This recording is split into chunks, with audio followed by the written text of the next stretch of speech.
Hi guys, welcome back. Let's see, this light's kind of bright, ain't it? Point it down just a little bit. Is that better? Welcome in, guys. Please hit that thumbs up as you come in. Also, let me put down in the chat bar here my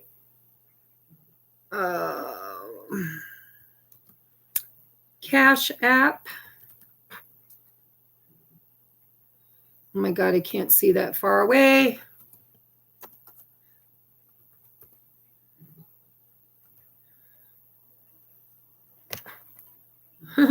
Sorry, guys, you don't want to look up my nose, do you?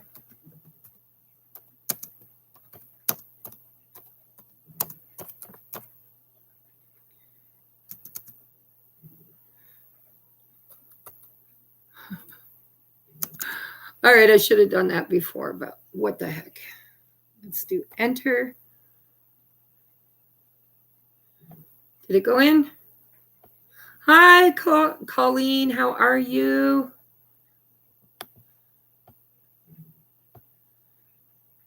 What's going on? Oh, there it goes. All right, so that's my Cash app. If anybody wants to purchase a mini energy check-in at the end, tonight's going to be kind of rushed. My son is at the Albion Fair, and I have to pick him up by 10 p.m., so we got 3 hours. Actually, we got about 2 hours and 35 minutes to get this done, and we've got a lot to cover. So welcome, welcome, welcome. We're going to just chat for a few minutes while actually what I might just do here is copy and paste. Let me go real quick, guys. And I will, oh, poop, not good. Since we're waiting on people to get here, who's here? Hi, Bianca. Nice to see you. Happy new moon. Woo-hoo-hoo. All right, so let me click on the live here because in the comments, I'm going to put in,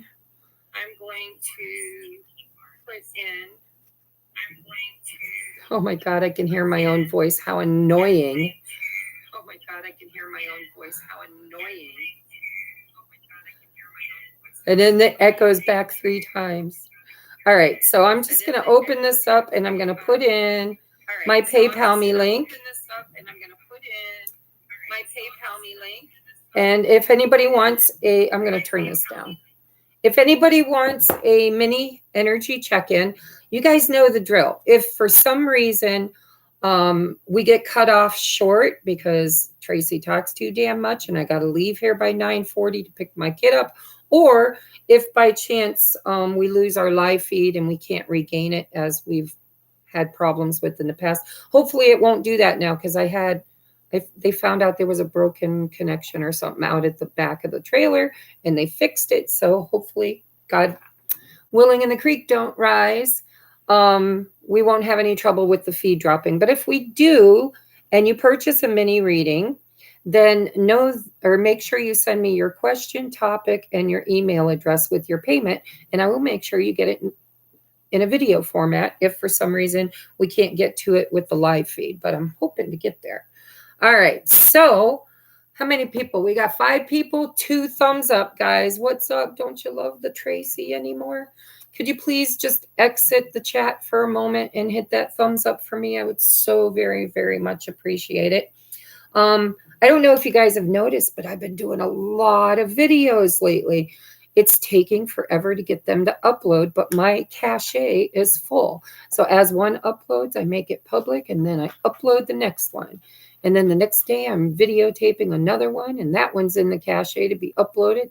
And so I have 2 YouTube channels. Actually, I have 4, but 2 that I'm actively posting to right now. So if you haven't already gone over to my new channel,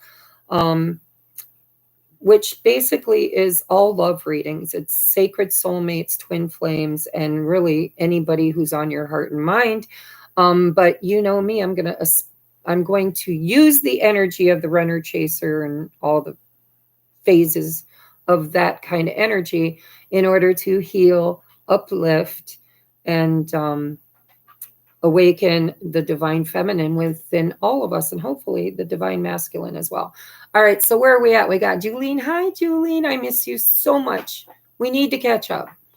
We got Colleen, we got Bianca, and then we've got some people in the room that aren't chatting, which is okay. Hi to everybody. Anyhow, if you resonate with the twin flame sacred soulmate thing and you haven't already, go over to, and you can put it in your search bar, sacred soulmate tarot, Jesus, it's brand new, guys. I've literally got 10 videos. Sacred Soulmate Ascension Tarot. Sacred Soulmate Ascension Tarot. And all you have to do is put the @ sign in front of that in your search bar, and it should take you right there. But I've got a surprise for everybody tonight. So when I do the energy check-in for twins, I've got my new Oracle deck. It just came today. I am currently uploading I think it's like a 19-minute video of a walkthrough of every one of my cards. You know how I told you I've been working on this for a long time now? Well, thanks to Helena Conrad. I hope she tunes in tonight. We finally got it to the printers, and I got my first deck. And it's supposed to be a demo deck, but I am in love with it. I mean, it shuffles so smoothly. It's sturdy. It's nice, thick. Yeah, I like it, guys. I really like it. So we're going to use it tonight, and we're going to use it for the Sacred Soulmates Twin Flames version of tonight's reading. So yay for me. I know, I'm so excited. And if everybody likes it and would like to make a purchase, just email me. Oh, under all of my videos is my email contact information. And yeah, I'm really excited. I wasn't sure if I was going to make it a public thing, or if I was going to offer it for sale, but dang, I like it. It really turned out nicely. And, yeah, I mean, yeah, I like it. So I will make it for sale. If anybody's interested after you see it, and watch my uploads on both channels, I'm going to upload that 19-minute video where I actually walk through every single card in the deck. Okay, so I don't know how big of a turnout we're going to get tonight, because I kind of decided last minute to be able to do this. I had to work at the store today, and I had to do readings at the Light Emporium. And so I wasn't sure how I was going to finagle this, because it's Albion Fair Week for my son, and the kids from his school, they all go to the Albion Fair all week, and the school supports them on that. So he has to be picked up by 10 p.m. no matter what. So we're going to try to get through this really quickly. I'm basically killing time at the moment just to allow a few more people to get in. But it was last minute, spur of the moment. Hi, Helen. How are you? Fairy goddess. Hi. Happy birthday to you. Or no, that's not you, is it? That's not you. I'm sorry. Virgo Empress. I wonder if she'll stop in tonight. If you see Virgo Empress in the chat box, act like I didn't tell you ahead of time to wish her a happy birthday, because I don't think she's here yet. I don't know if she'll make it because it's her birthday, but if she does, if you see Virgo Empress in the chat room, make sure you give her a holler for her birthday. All right, so we've got a very weird, cheeky, I want to say cheeky, channeled message tonight from my spirit team. And, I got all serious. I'm like meditating, tuning in. I'm kind of raising my frequency. I'm like, okay, spirit, what great words of wisdom and advice do you have for this new moon? And I have to tell you, the answers were rather cheeky and blunt and not very long. So it shouldn't take us long to get through this, although it is 1, 2, 3, 4, 5, 6, 7 pages. I write big. So All right. Now, we're also doing tonight the candle service. I'm going to give you your channeled message. Then we're going to do the candle service. Then we're going to go through the tarot for the collective, light workers, and twin flame sacred soulmates. Okay. Which, by the way, are light workers. So if you resonate with that, make sure you're sticking around for both of them. And after we do that, I'm going to do minis if anybody's interested. And like I said, it was spur of the moment, last minute decision this morning. So I don't know if anybody even read it or even saw it. So I don't know if I'll get any minis. But if you're interested, I at the very top of the chat, scroll back up. I put my Cash App ID and my PayPal me link if you're interested. Okay. Now, I love you guys. We got 7. We have 7 people in the room and 7 thumbs up, and we started at 7. That's magical numbers right there. All right. So I'm going to go ahead and start. And if anybody joins late, then I apologize, but I really don't have time to kind of drag this out, waiting for people to kind of notice us. So, all right. I love you too, Bianca. I love you. See, I can't see that one because I'm blind, but I looked down at my phone and I saw you say that. Yes, Fairy Goddess, I am so glad that you're here joining us. Is this your first time? I forget, you know, a lot of you I know on a first name basis, like intimately, but then I don't always recognize your name. Hi, Julie. Jew, I knew you'd show up. Look at Jew. Look at. It's here. I couldn't have done this without you. Joy. Okay, yes, I remember doing your reading. So the same thing tonight. Yes, Jew, I can't believe it. I did a video. It's like 19 minutes and a few seconds long, doing a walkthrough. So if you're interested, check it out. It's not finished uploading, so it isn't even posted yet. But when it posts, check it out. All right. Bianca, you know I love you. All right, so we're going to do the channeled message. This is the new moon in Virgo. And remember, okay, if you've been here before, most of you have, you know that my channeled messages can get kind of deep and they can really get kind of spiritual. I don't know who I was channeling tonight. They just kept saying, we're your spirit team. And I always put a very big barrier up against anything that is not of the highest and best. And I'm very in tune with my own guides and my own energies. So I trust it. I mean, it's my team. I can feel it. But it wasn't one person or one angel or one entity. This time it was a collective, and it's my team is what they called themselves. All right. So as you know, I always got to get those juices flowing by just writing my first sentence. My first sentence is new moon in Virgo. And then I drop into that meditative state and I start writing whatever comes into my mind. And in the beginning, it's not really sentences, it's just thoughts, okay? So we have my thoughts were, what do you want to create? Organize. Take action on, how do you want to move forward? And then I sat there and nothing was coming. And I was like, okay, I'd like to channel a message for tonight's new moon. And I heard Mercury stations direct tonight during the new moon. And that was it. And I was like, really? And so I had to go check it out. And I love Molly McCord. I do my fact checking with Molly. When I do, I just want to see who sent that so I can, oh, poop. Hold on just a second, guys. So somebody just sent me a PayPal, and I just want to see who it is so I can write the name down real quick.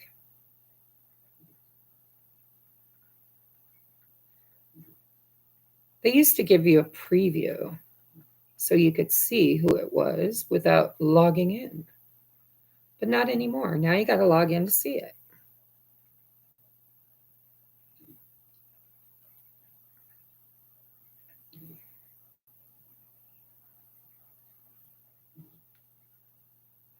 Helen. Helen. Helen. Helen. Helen. Who in the room is Helen? Hi, Jimmy. Everybody say hello to Mr. Soulmate, James Patrick Munda. In the comments, say hello.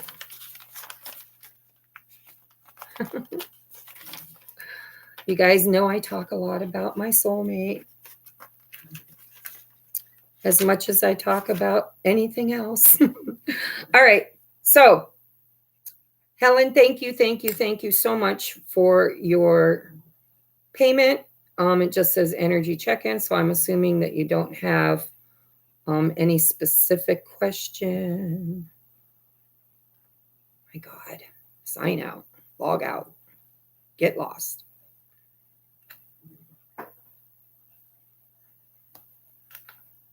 All right, that's just way too much work to do while I'm going live. All right, we got 10 people in the room and 7 thumbs up. If you guys could please exit the chat, hit that thumbs up and come on back. I would so appreciate it. All right, so I had to go and watch Molly McCord to fact check the fact that Mercury goes direct tonight during the new moon, which I could have gotten a hold of Julene and fact checked with, but I didn't think of that. Yeah, June, me too. Sorry, she's talking about her spirit team. All right, so after I fact checked, yes, as a matter of fact, Mercury does station direct tonight. And so I didn't know that. And so I went back to channeling, and I basically, so this is where I wrote in like an insert. It says, my guides weren't nearly so chatty today. As I channeled this message, I'm not completely sure why, but I posed 3 questions to my team. All right. And question number 1 was, what is the theme or the strongest energy of this new moon? And I listened because I'm clairaudient and that's what I do. I listen for the thoughts. They're thoughts, but I guess, I don't know. They're not mine. So it's like listening to the thoughts that come into my head. And I heard, the answer was very quick and matter of fact. I heard clarity for new cycle direction. And I said, new cycle? And they said, yes. And then I said, that's it? Care to elaborate? And my team responded with, okay, so the way I wrote it was, and what I received was very self-explanatory. I heard, do you know exactly what you want your next phase to achieve? And do you have a clear vision? My own personal answer was, well, no, not really. I mean, kinda, but not detailed. And my team responded saying, exactly. Mercury will be helping you figure this out, along with the energy of the moon, which is at 22 degrees of Virgo. Again, I was like, ooh, hold your horses. I need to look that up. And so it's not exactly 22 degrees. I don't know if my spirit team's like rounding up or what they're doing, but it's close, very close to 22 degrees of Virgo. So I had to research it, and it's pretty darn close. Maybe Julene can pipe in on that one.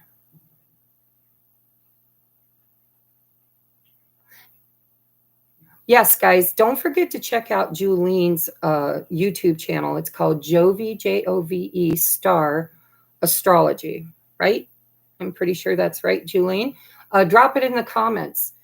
She just made her new moon video, and she is an astrologer, a phenomenal astrologer, by the way. And she, not only does she know what she's doing, but she also is very intuitively directed in her channeling for her astrology. So check her out. 21 degrees and 59 minutes. So yeah, real close to 22 degrees, right? So, but my guide said that the numerology of the master number 22 is the master builder. And I know this because I'm a numerologist. So they're tapping into a memory and a concept I already have. And they said, and Mercury will finally bring the clarity that you need. So you really don't have to work too hard at it. It feels to me like what they're saying is, if you've been a little cloudy on what you're trying to create or how you want to go about creating it, or like Jew, if you're just kind of roaming around trying to find your footing, where you're going to land next and cultivate a plan, any place where it was kind of hard to do that, I think Mercury's going to give us a nice kick in the rear end to figure it out. And then, of course, you've got to do the Virgo work, right? Virgo work. I'm pretty sure the Eight of Pentacles and the Hermit is very important because they told me that in my channeling. So it made sense to me. I'm like, okay, that makes sense. So we need to figure it out, and we will figure it out because Mercury is going to help us figure it out. And it's the master builder number. So it's all about building something new. And with the Virgo new moon energy, we kind of get the drive and intention to kind of create it, right? Powerful conscious creation. And so next, my number 2 question was, how can we best utilize this energy?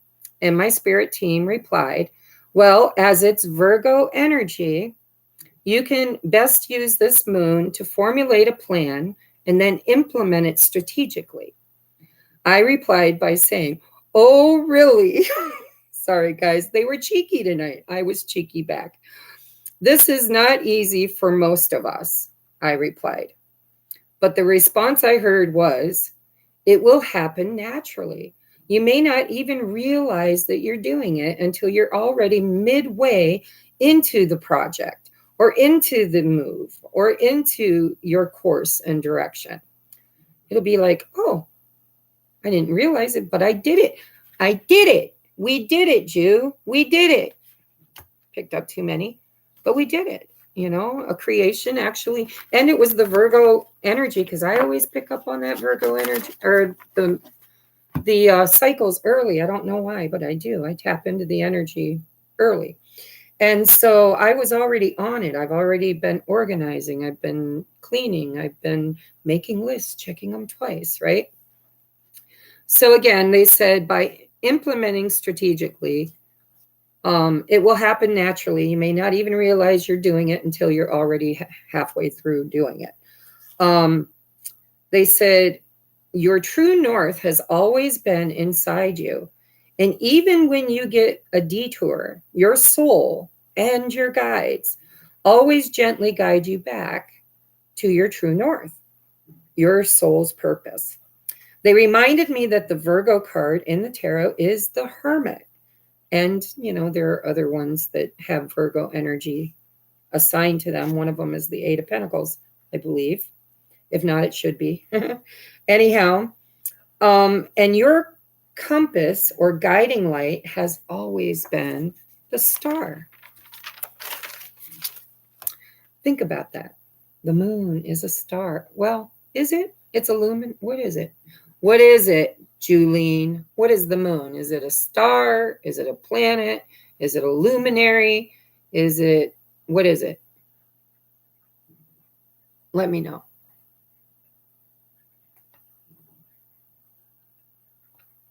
What's going on? I can't see you guys. Are you chatting about something I need to know? All right. So anyways, where was I? If you feel lost, go within your heart. Always, your heart always knows its truest desires. And when in alignment with love, hope, faith, and healing, the rest is a cakewalk. And I literally heard or thought in my head, wink, wink. I'm telling you, they were cheeky tonight.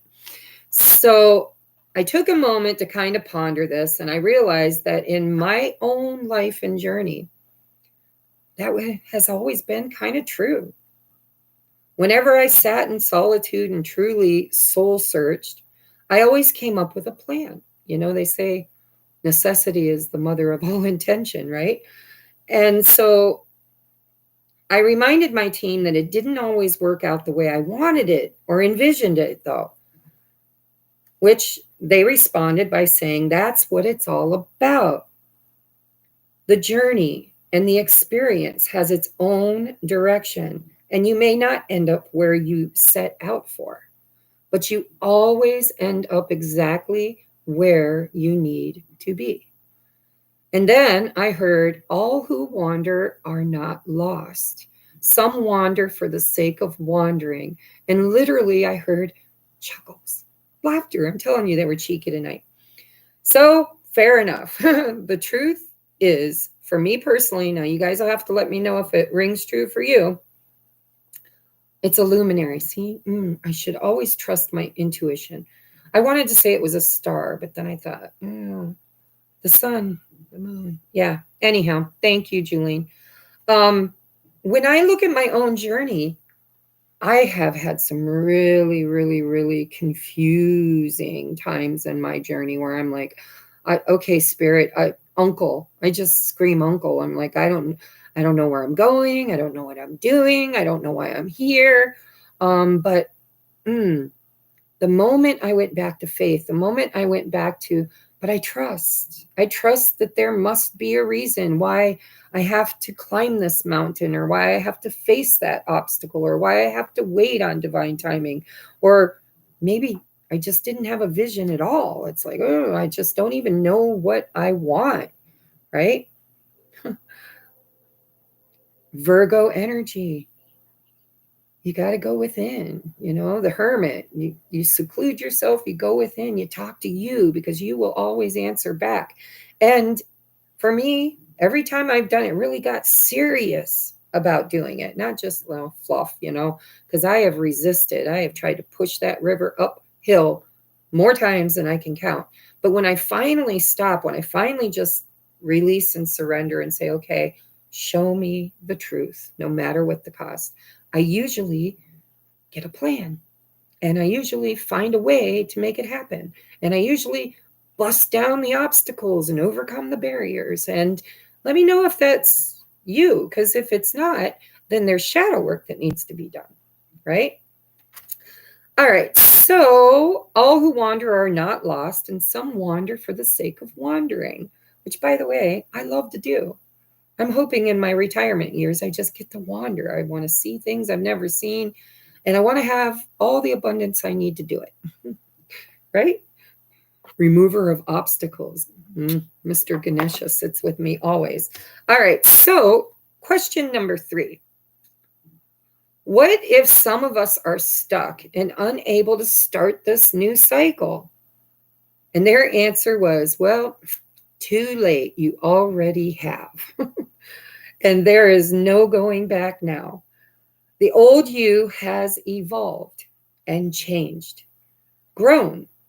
If you don't believe us, look at your last 6 years. Are you still that person?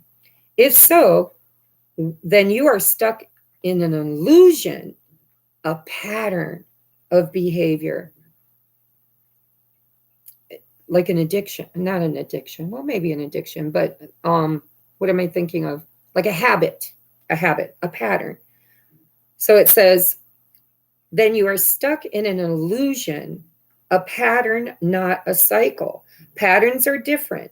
You can repeat old patterns in the construct of a new cycle. Free will dictates it as a choice.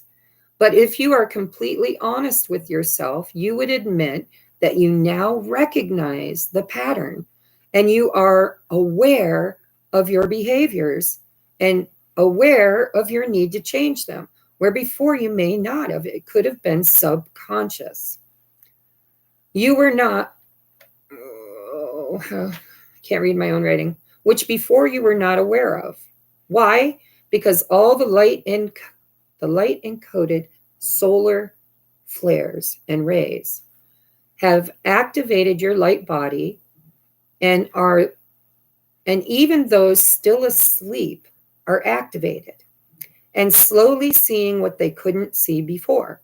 But those who have resisted the call to change have chosen with their free will to repeat an old pattern. but within the construct of the new cycle. It will become very, very uncomfortable in these patterns, as there will be consequences. Need to quit smoking? You better quit smoking. Need to lose weight? You better lose weight.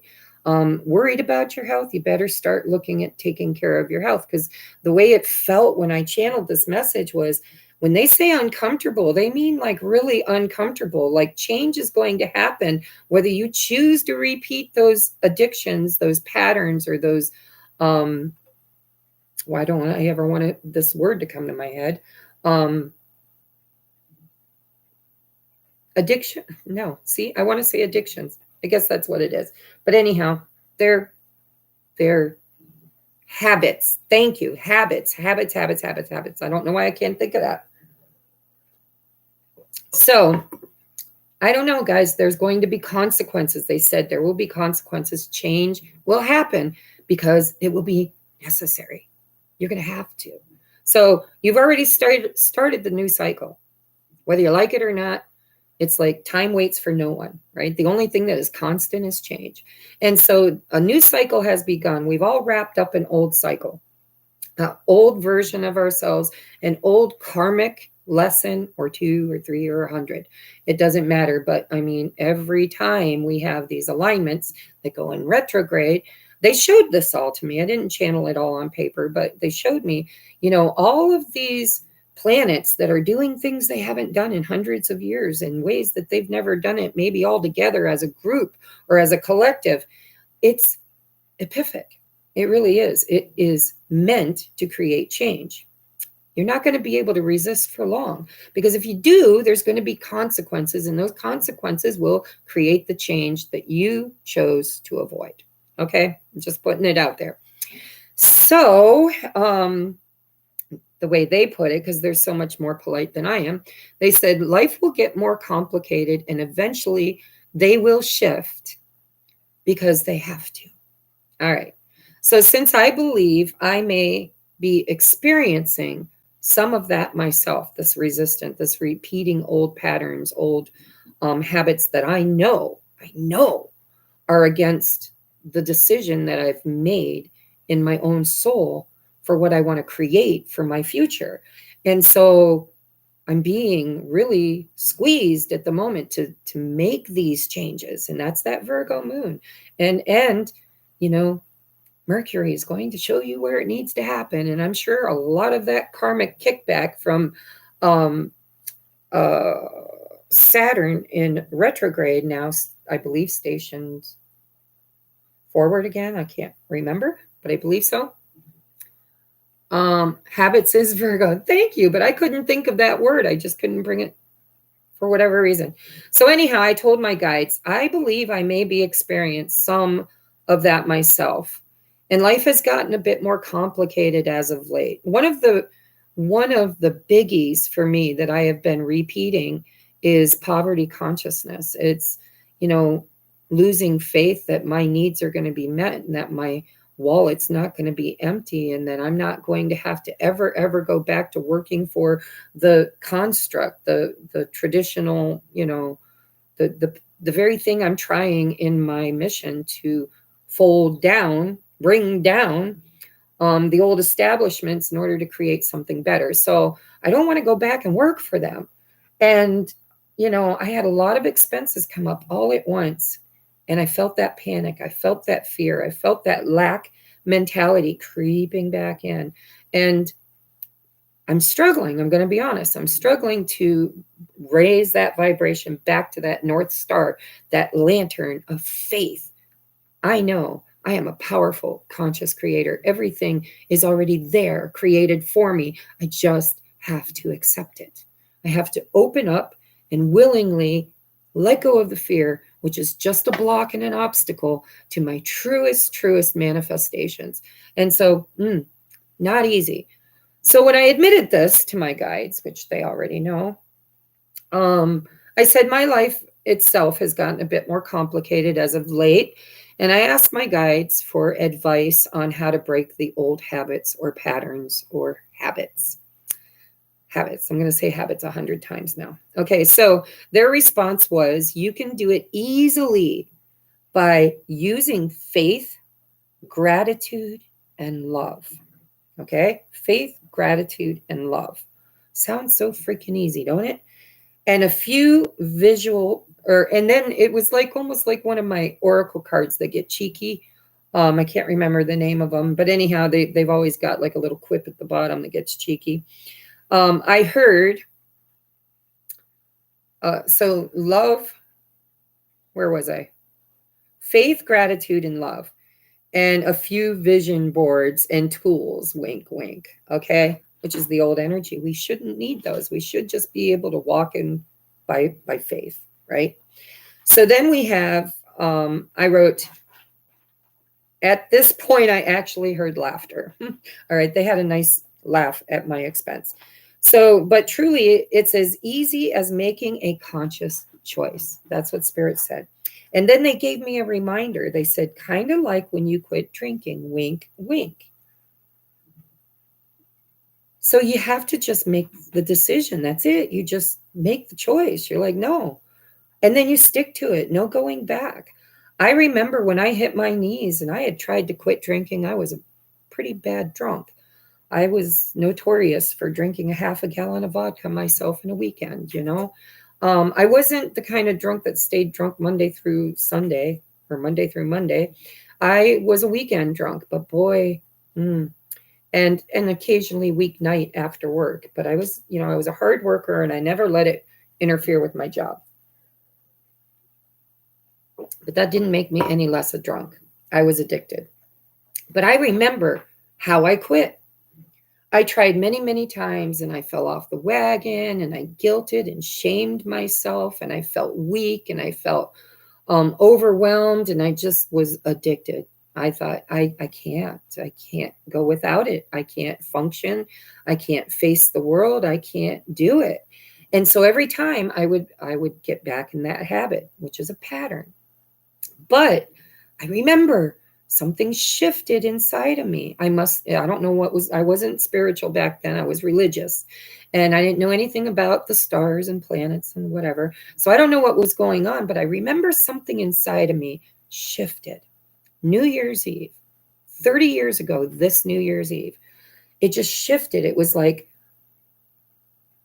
I just felt like, I'm done. I got to be done. This is self-destructive. This is not good. This has got to end. And instead of the argument and the shame and the game, blame, all that crap, I just decided. I just kind of made a very affirmative decision. And then I went to my room and I hit my knees and I prayed and I cried and I purged. And the reason why I was able to finally decide that I was done. I'm not talking about cutting down, cutting back. I was done. Was the shadow work that I did on my knees, facing my innermost trauma. Did I clear it all? Hell no. But boy, I faced it. And then I put it all at the foot of God and I said, listen, I need to be done. And I heard in my head, you're right. It's time to be done. And so I cried and I cried and I cried and I purged and I let it go. And I've never had a drink since. I don't believe myself to be an alcoholic. I don't feel like I could ever fall back. Even if the thought enters my mind, the taste, the desire, the need, the craving, not there. It's just not there. And so, you know, habits can be broken simply by shifting your energy and just deciding. Powerful, conscious creation, choice, free will, not the experience I want to have. And so if you're struggling with your weight or you're struggling with trying to go from being a meat eater to a vegan or at least, you know, being more aware of the toxicities that you're putting into your body, whatever on this journey you've been called to shift, if you don't shift it, there's going to be consequences. And that's kind of the way it should be. And I think that's the way it was for me for many, many patterns, not cycles, patterns, repeated patterns in new cycles. I was not that same person. I just wasn't. So, all right. That was it, guys. That was your channeled message. We're going to get on with the, I chose yellow. I don't know why. Virgo makes me feel like yellow. What about you guys? We are in eclipse season. Hi, Sherry Lynn. How are you? Yes. When's that start? See, I don't know these things. I have to hear it from one of my friends, read it somewhere, or channel it. When does that start? Because I didn't like the last one very much. Green. Green feels like Virgo to you? Well, I didn't have green. So I picked yellow, but yellow, I was having a hard time deciding between yellow and blue. Don't ask me why, but that's what I chose. And so we're going to anoint our candles. First of all, what I like to do, guys, if you have a candle, join in with me. I'm using the new moon sconce here, or whatever you want to call it. Let's just put our intentions into the candle. You can hold it and do that, which I do. And I did this before we started the holding it and setting intentions. But I use a mechanical pencil and I carve symbols into it just for prosperity, I guess. And definitely prosperity, because I am wanting to further my business. So I'm putting a money sign. I always put the Vesica Pisces. If you don't know what that is, it's sacred geometry. It is 2 circles overlapped in the middle, divine masculine, divine feminine. It is the yoni, the feminine yoni. So I always carve that into my candles because I am a twin flame and I believe in the union of divine masculine, divine feminine to create the new world. So, and it always starts here first. All right, so I carve those 2 in, and then I always put health on here. Health. And I'm writing vision because I have been having a hard time with vision. Okay, anything else I want to carve into my candle? I think I will carve into it opportunities.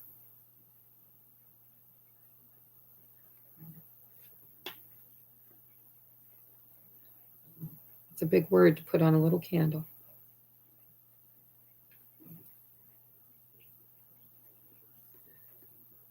All right, guys, I'm going to anoint my candle. First of all, I'm going to clear sacred space with a little sage. I already did this once off camera, but if I'm going to do a ritual with you guys, I have to show you how to do the ritual, right? Dear Mother, Father, God, please come into this space and bless it. Make it holy ground. Surround us in the white light of love and protection. Cast my ego and my viewers' egos to the outside of the circle. And please allow me to be a clear channel for spirit messages. And so it is. Thank you, thank you, thank you. All right, guys. And I'm going to run my candle over that sage. And I'm going to anoint. So I have 2 different oils. You can get these online. I got mine at Lilydale. I don't know if you can see it with the lighting, but this one is protection. And this one is prosperity. So I anoint my candle. Just know that the tarot portion of this tonight is going to be very short. As I do have to pick my boy up on time. What kind of mother would I be if I didn't, right? He's only about 15 minutes away, though.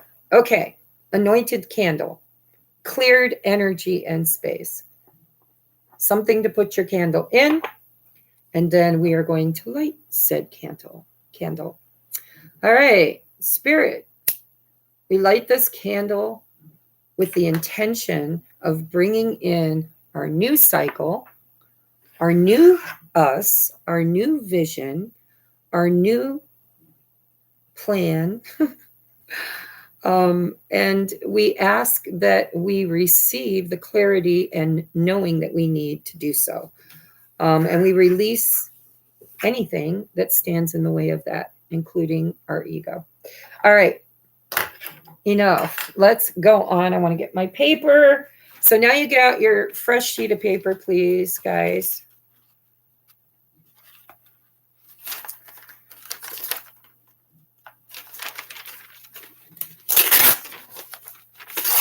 All right.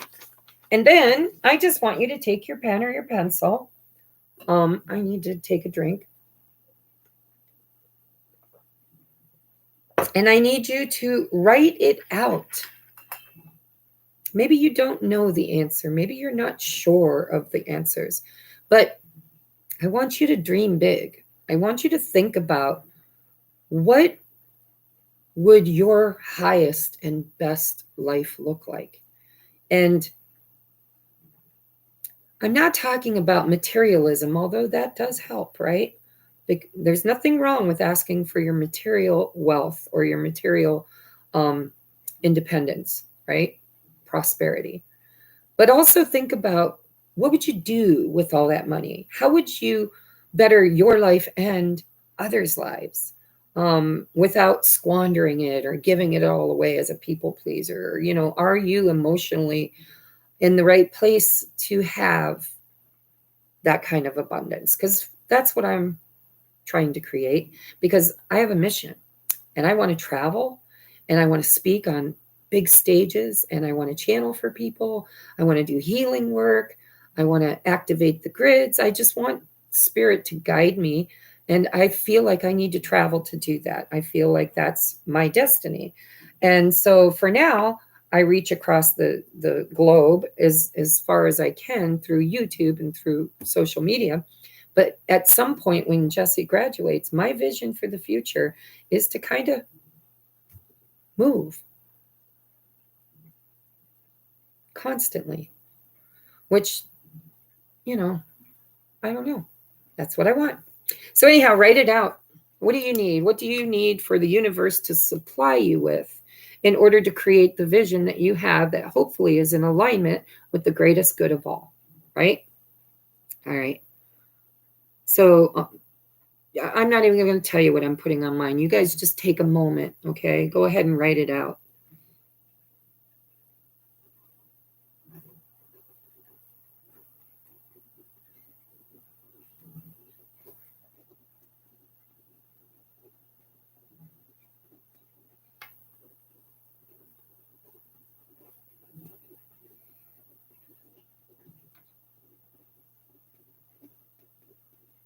I like the way I worded that.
Oh my gosh, I have so much.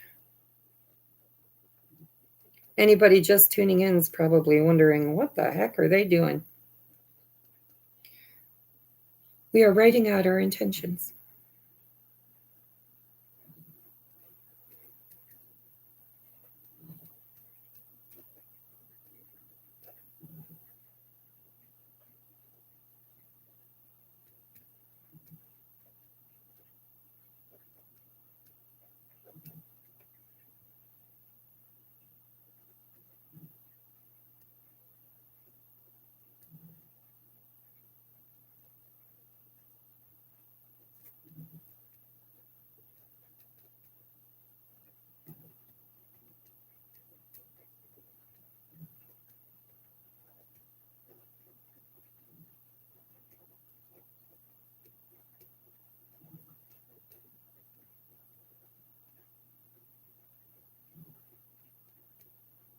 All right, I got mine. Do you have yours?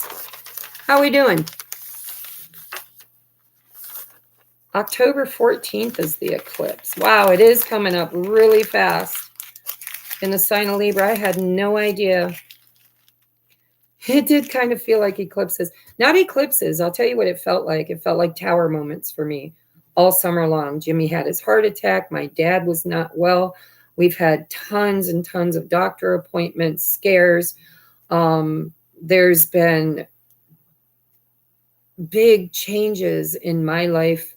I've got a new grandbaby. I mean, just bam, bam, bam, bam, one thing after another after another.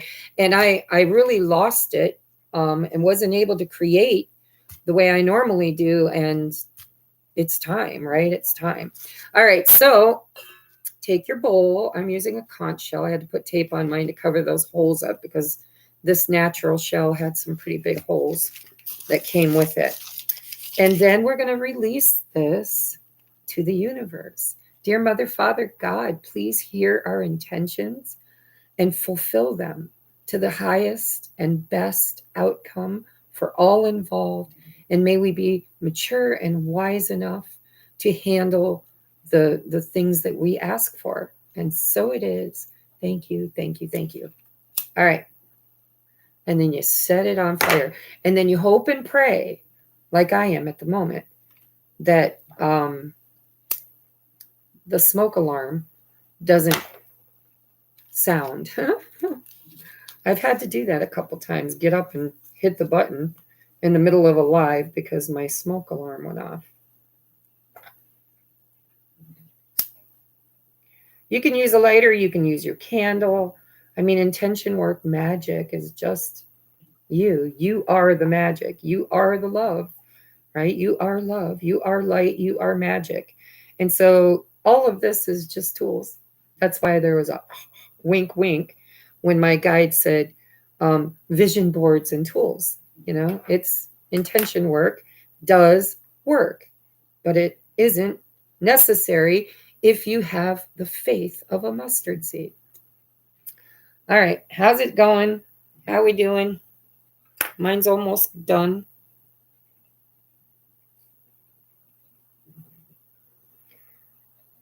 I have sage in my bowl too, so I just want to make sure my paper is completely burned. The sage can continue burning if it wants.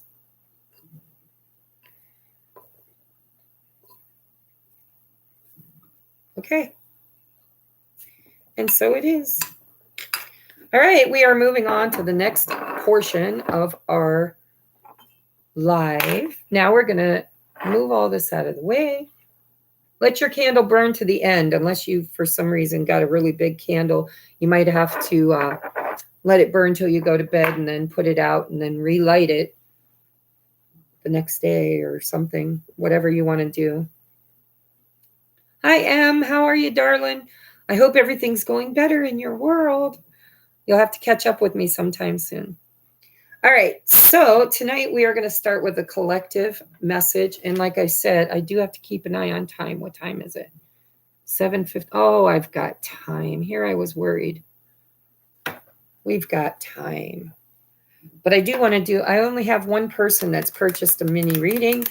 So guys, if you would like one, please head over and make your payment and let me know. Hi, Holly. How are you? If I missed anybody saying hi while I was channeling or talking, then I do apologize, and hello and welcome. All right, what is the heart of the matter for this new moon in Virgo? Oh, that was quick. That was quick. We got possibilities, which is the Two of Wands. Yes, it's decision time. What did we say in the channeled message? Excuse me. All it takes is a very firm decision, choice, free will. Listen, you're the creator, and once you decide, it's your creation. Now I'm going to hiccup. All right, so what do we need to know, Spirit, about these possibilities? What message would you like to bring out for the collective in regards to this crossroads, this new, the Two of Wands? Think about it. It's somebody who is starting a new cycle. It's somebody who is making their decisions, trying to decide, do I go south? Do I go west? Do I go north? Do I go east? You know, what do I want? What do I need? What did I just do? Oh my God, Tracy, let's just do this again. I don't know what I'm doing. I really don't. All right, what do we need to know, Spirit, since I can't shuffle without reversals? What do we need to know about this choice, about these choices? Because it's a collective reading. Of course, everybody's choices and decisions. And, oh, Hangman in reverse, which, by the way, I don't read reversals unless they spin around in reverse on my table. And so the time is now, the time is now, the time is now. No more. It's kind of like Spirit saying, okay, listen, every single time there's a shift or a quantum leap in evolution, or, some are smaller, some are larger, but every time there's a shift in the collective energy toward evolution, we become again the caterpillar going into the chrysalis, going through some sort of change, metamorphosis. We have to die to the old us and then be rebirthed to the new us. And when I meditated on the Hanged Man, I literally saw the caterpillar hanging in a chrysalis. And so the Hangman in reverse is all about, listen, you've earned your wings. There's your butterfly. Look, I love this is my new crystal. It's giant, it's heavy, and it is a butterfly. Yeah, I mean, this energy is saying it's time to leave the past in the past. The past you can mourn it, you can grieve it, you can be nostalgic about it, but you cannot return to it. You just can't. It's time. You are no longer that person. You can no sooner go back to being a caterpillar than you could becoming the butterfly. It takes such a transition that you can't go back. You can't go back. You can't go back. You can be nostalgic, you can miss it, you can whatever, but the past needs to be left in the past because you're no longer that person. That cycle is done. All right, so what else do you want to say about the Two of Wands? Two of Wands. For the collective, please, during the Virgo moon, what do we need to know about the Two of Wands? Oh, ooh, ooh, ooh, ooh. All right, so there will be resistance, just so you know. How does the caterpillar, once it's transformed into the butterfly, how does it get out of the cocoon? Does it just like walk through the wall? Does it fall out? No, it has to fight its way out. It has to struggle to get out. So Spirit's letting us know, listen, I know that we were a little cheeky in our channeled message with Tracy tonight, but the truth is it's really not as simple as we like to make it sound. It does come with struggle, and it does come with conflict. And releasing yourself from the old you is not going to necessarily come without its challenges, but you will overcome. It's just practice. Practice for the next cycle. All right. So what else do we need to know? Oh, okay. And then we have the Seven of Pentacles. Okay. Spirit says, you've already planted the seeds. You're already in. You're already in. You're in. You've already seen the writing on the wall. You've already planted the seeds. You've already, whether you know it or not, you're halfway there. You're halfway there. And so, Seven of Pentacles is about investment. And it's about trusting and having faith that once you put the seeds in the ground, that the magic that happens underground isn't really yours to control. So the conflict, I believe, Spirit is saying that the conflict is about letting go of the need to control and to have faith and patience. And that is how you can ease the struggle. Don't try to leave the cocoon too soon. And when it is time, divine timing, to leave the cocoon, then the struggle will be easy because you're not resisting through a power struggle. What else do we need to know for the collective, please?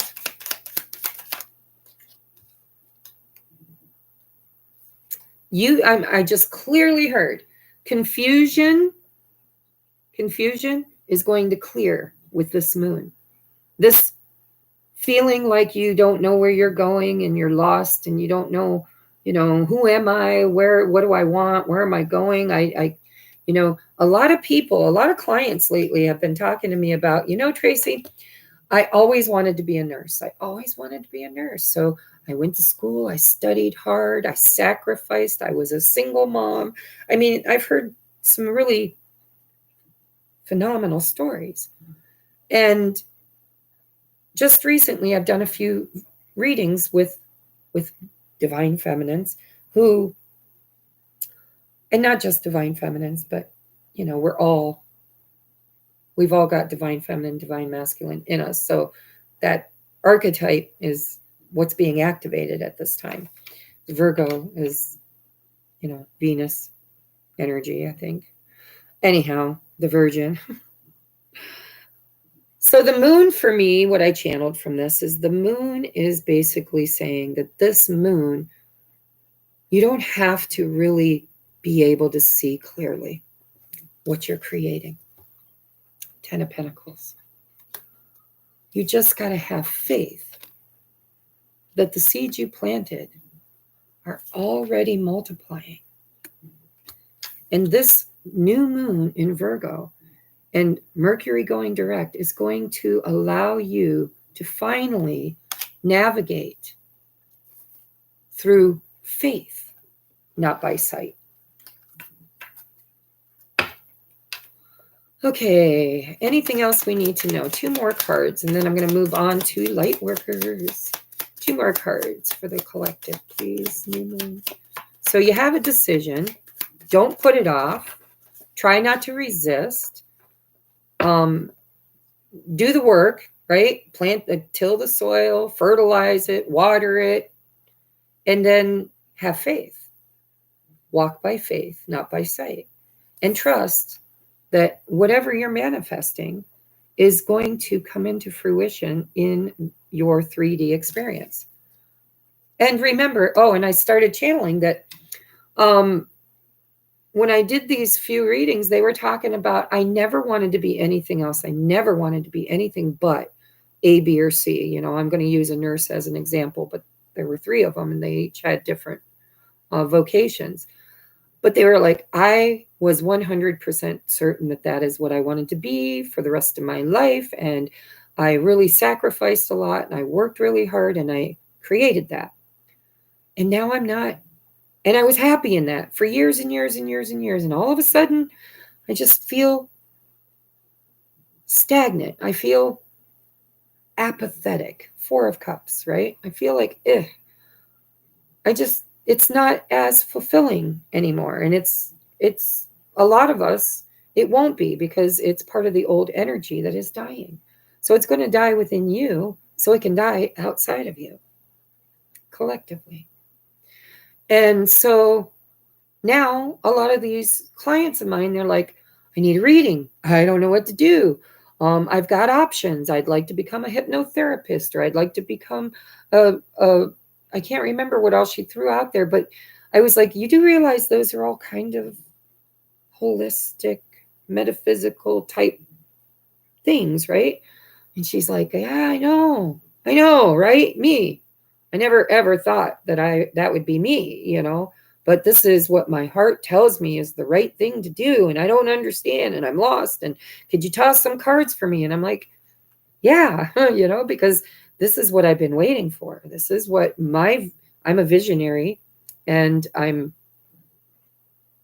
a prophet, maybe, I don't know, but I see the future. I see the future potential and all the timelines, all of the possibilities.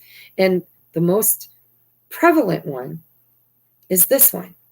It is people slowly, it's that wheel slowly turning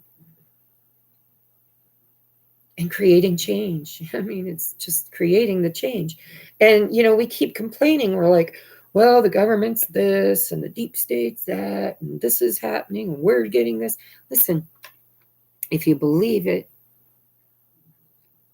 stop feeding it energy. It's okay to believe it because, it's kind of validated out in our external world. We are co-creating. But listen, we were programmed against our free will to create something in a world and an outcome that we didn't really sign up for and that we didn't really want. And now a lot of people are learning, even if they don't know they're learning, how to co-create differently. And so it's amazing. It's what I came here for. And I see it happening very slowly, aggravatingly freaking slowly. But you can't feed it energy. You can't bitch about it. You can't complain about it. You can't worry about it. Talk about it, absolutely, in a very high vibrational, positive way. Create change through awareness and proactivity. Absolutely, if it's done in the highest and best frequency of love. Yes, but do not feed it any negative energy, because if you do, you're helping to create it. All right. So I see the changes happening even in people that don't really know or recognize that they're changing.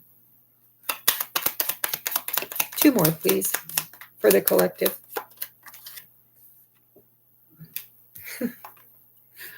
Gosh, I got this one guide. Never told me his name. It's a man, or a man's voice in my head. But he says, "Hi, Ray Ray. Hi, guys. As far as I know, only one person is ordered and extended. So I'm going to take my time with these readings. If I run out of time because I have to pick my son up, then if you order a reading and we get too many people toward the end, I will make mini videos and send them out in the email." Anyhow, I instantly heard, if you follow me, you've heard me say this a million times, get in the damn boat, tuck in your arms and legs, right? The worst is over. It's time. We're moving away from the 5 of Swords, the 5 of Wands. We're moving toward calmer days. We're kind of ready to take the lessons that we've learned from the old cycle and hopefully create something better that isn't a repeat, a choice to repeat an old habit or behavior. Bottom of the deck is the Star. I'm going to take that as the last card. So this is all about walking by faith, guys. I don't care. You got to fake it till you make it. You got to tell yourself every mantra that you can possibly tell yourself. I got this. Spirit's got me. The world is changing. And then I want you to look for those changes. I want you to listen for those changes. I want you to notice those changes. I don't want you to focus on what isn't changing. I want you to focus on what is changing. And there's lots to focus on. And the more we feed the energy to that, the more quick the change comes in. And then we are helping to co-create that change instead of co-creating the old energy, right? The old belief systems, the old patterns, the old habits. All right. Walk by faith, not by sight. And don't be afraid to be curious. And expect sudden. I got the hiccups, so I know I'm channeling. Expect sudden change, guys, for some of you, because I got the Tower under the deck with justice. Consequences, okay? If you know you need to shift or change something and you're struggling, it's time for you to just decide. Just decide. And then get stubborn. Boy, get stubborn. And if you can't do it, because I couldn't quit drinking. I tried several times and for a couple years. The difference is I did my shadow work. I hit my knees and I grieved and I screamed and I cried. And you see, the habit, The pattern is just a learned behavior from a thought. That's it. From a thought that you entertain over and over and over again. Change your mind, change your life. Okay? Replace those thoughts with uplifting, very positive, high vibrational thoughts, Okay, so I lost my job, but guess what? I'm on a new adventure. Where am I going to land? What's going to happen next? I'm not going backward. I'm only going forward from here, right? And so you can face it like the Knight of Swords, It's like, I'm going to speak my truth. I'm going to follow my calling, and I am going to be curious and fake it till I make it. All right. I love you guys. We're going to move on now. That was for the collective. Now we're going to take a look at light workers. And I didn't bring my light worker deck in.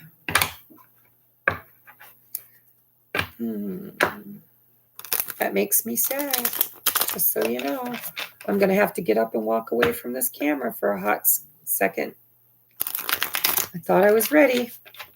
Hold on. I'll be right back. Hold that thought. Oh, my foot fell asleep.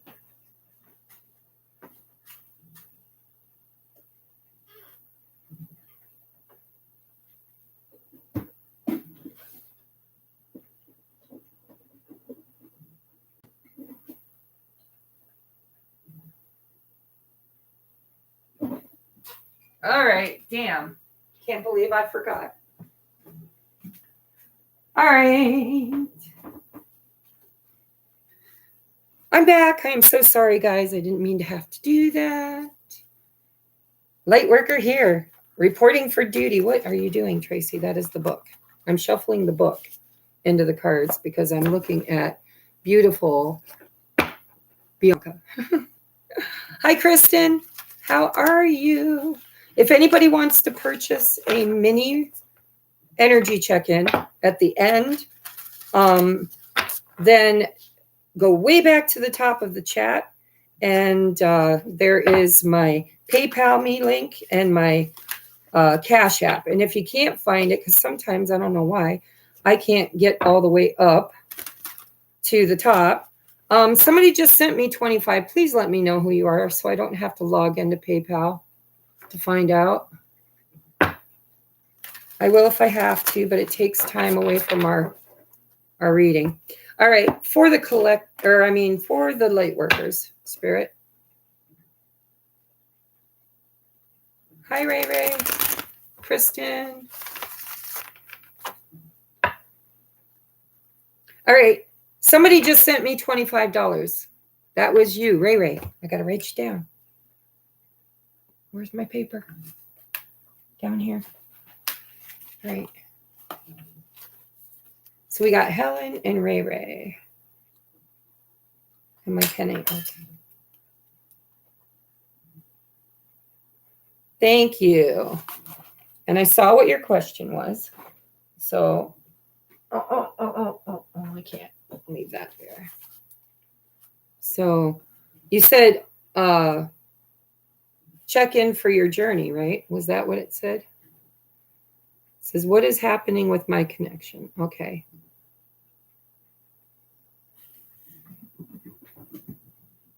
What is happening with your connection? Jerry. All right. Sorry, guys. Got to do a little housekeeping once in a while. Got to pay the bills. Okay. For the light workers, what is the most prevalent energy around the light workers? What are they experiencing during this new moon? Good or bad? What will the light workers really kind of feel strongest? The way showers, ground crew. What will their strongest energy be? Okay, we got 2. Oh. Okay, we have existence and isolation. So there you go. Go back to the channeled message. It's all about that Virgo energy. It's about meditation. It's going within. So the light workers are really going to either want to, need to, or should really become the hermit for a small amount of time to figure it out. Spirit's like, listen, the answer is within you. The answer is within you. And you need to kind of lean into that. You need to pray. You need to meditate. You need to go within and maybe possibly even grieve. You know, you got the Three of Swords. It's like, ugh, you guys could very, very well be feeling the collective anger, the collective fears, the collective, because we do. We kind of are sensitive that way. And so that Three of Swords, I almost feel like you're feeling sorry or saddened by the state of things. And I'm not going to say what those things are because YouTube likes to screw with us. But you know, the state of the world, state of, you know, institutions and whatever.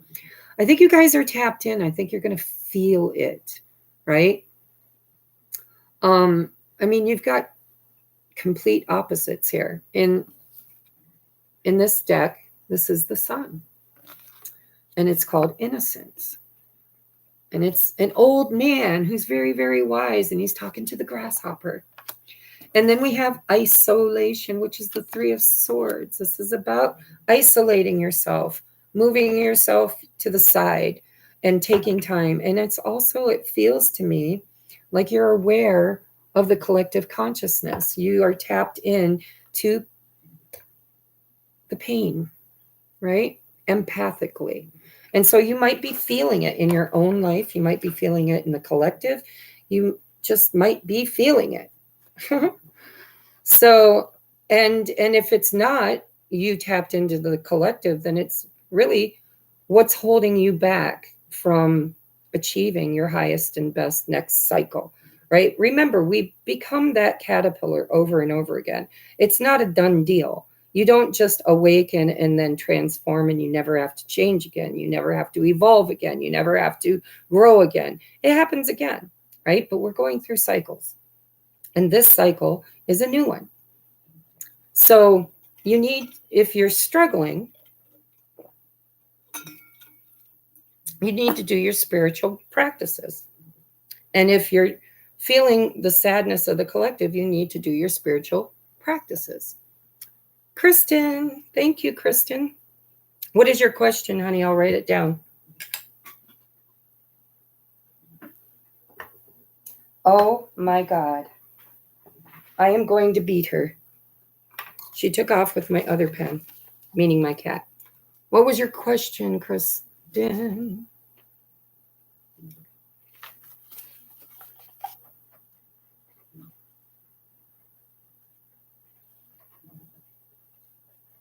Because I can't.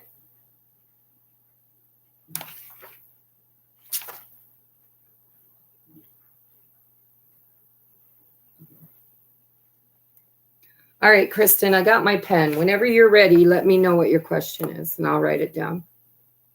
All right. So anyhow, I just knocked my cards over. See, trying to be neat, and I'm not.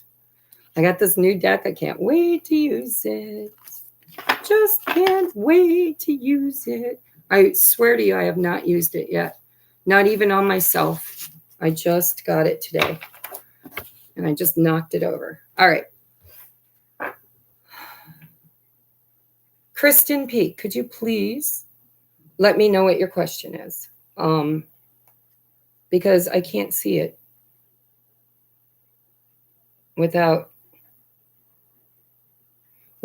logging in to PayPal. All right. For the light workers, Spirit, what do we need to know for the light workers?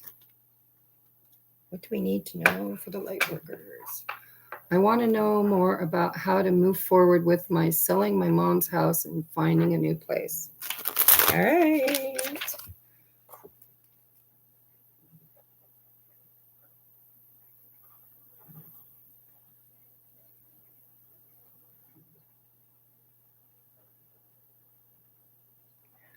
Gotcha. All right, what do we need to know for the light workers? Tell me about this sun card. Why is the sun card here? I mean, think about it. We got the Three of Swords. That's like the ickiest, painful, oh, my heart hurts, to happiness, to happiness.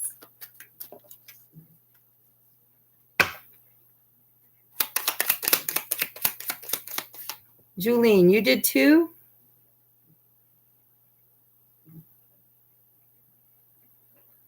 Looks like we both sent requests. Julene, did I miss something?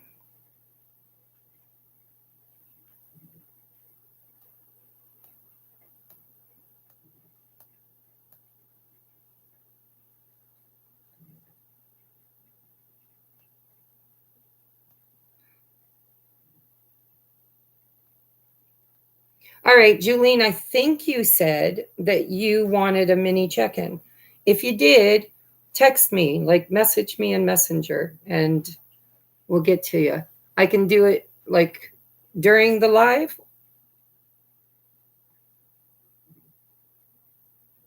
Oh, Kristen, that's hard. Sorry for your loss, honey. Yes, you read mine out loud. Both sent at the same time. Okay, Julene, what's your question? And do you want me to do it live, or do you want me to get a hold of you later tonight after we're done?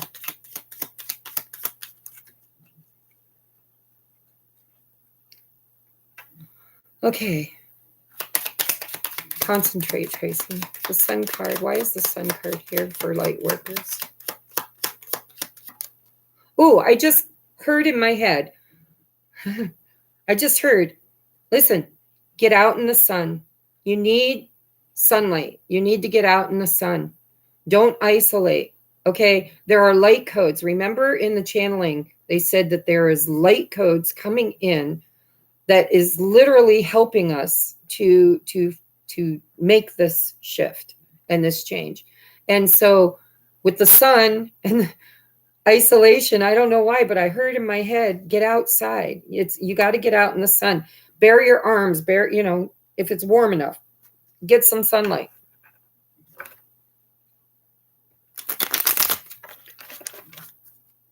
For the light workers, please. Why is the sun here? Why is the sun here? All right, Julene, I got to pick Jesse up at 10, which would be 987 for you, I think. And as soon as I get back, I'll call you. I've been dying to talk to you anyhow. Hi, Fairy Goddess. You're taking your evening walk now. Enjoy it. Say hi to the birds for me. I love birds. Page of Cups. Page of Cups. So we got the Innocent card, which is the sun, and it's clarified by the Page of Cups. I mean, the Page of Cups is kind of innocent. What does this mean, Spirit? What does this mean?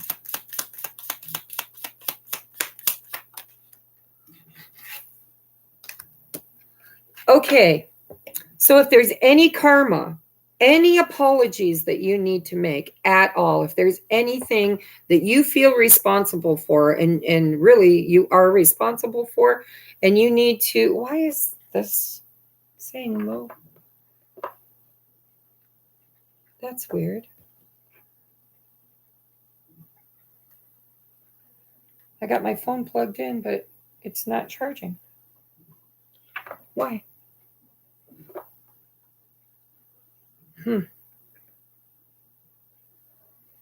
Well, that is strange now, isn't it? I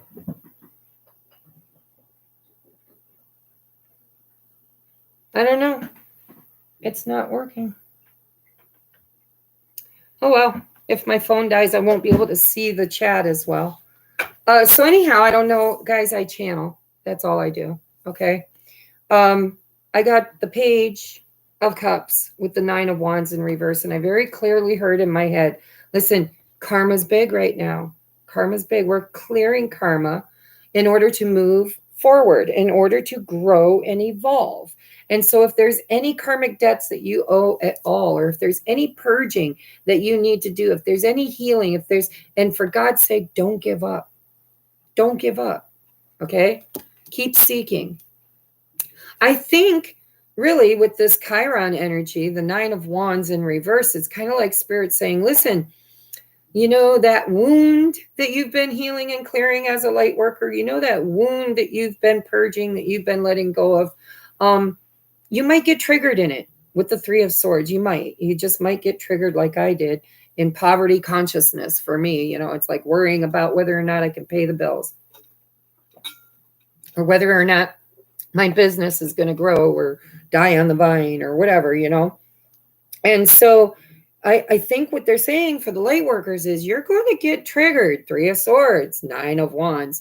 You're going to get triggered. And then you've got this Page of Cups. And that for me, a lot of times is an apology, or it's making something right, or it's, you know, making a gesture of kindness toward people, even if maybe, you know, because you can love people from over there. You don't have to block out everything. But you do need to protect yourself as a light worker. You need to protect yourself from the collective energies if you're being affected by that. But what this really feels like to me is if there's any karma that you owe still that you haven't made right, you should do that. Because if you don't, those consequences are going to kind of happen. Those tower moments are there for a purpose. It's divine intervention, guys. That's what it is.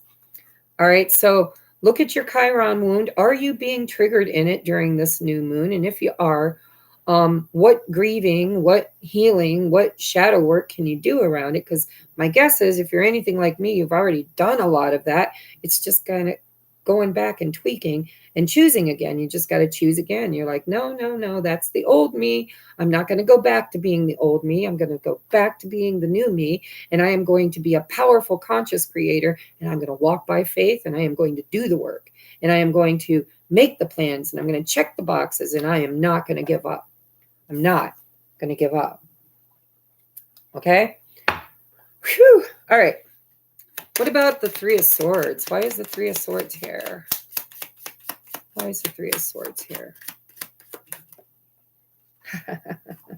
Oh, really? Okay. Well, let's just talk about it, shall we?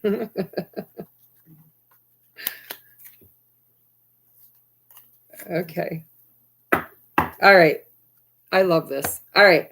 So the cards that fell out, I only wanted to take the first 2 that fell out. And then it was like the other ones just kind of leaped out of the deck onto the table. I'm like, oh, okay. So I'll take those ones too. Guess what we got? We got the Justice card. We just talked about karma, didn't we? We talked about if you have anything left that you need to say, anything you need to do, you know, forgiveness doesn't always have to be done with the person.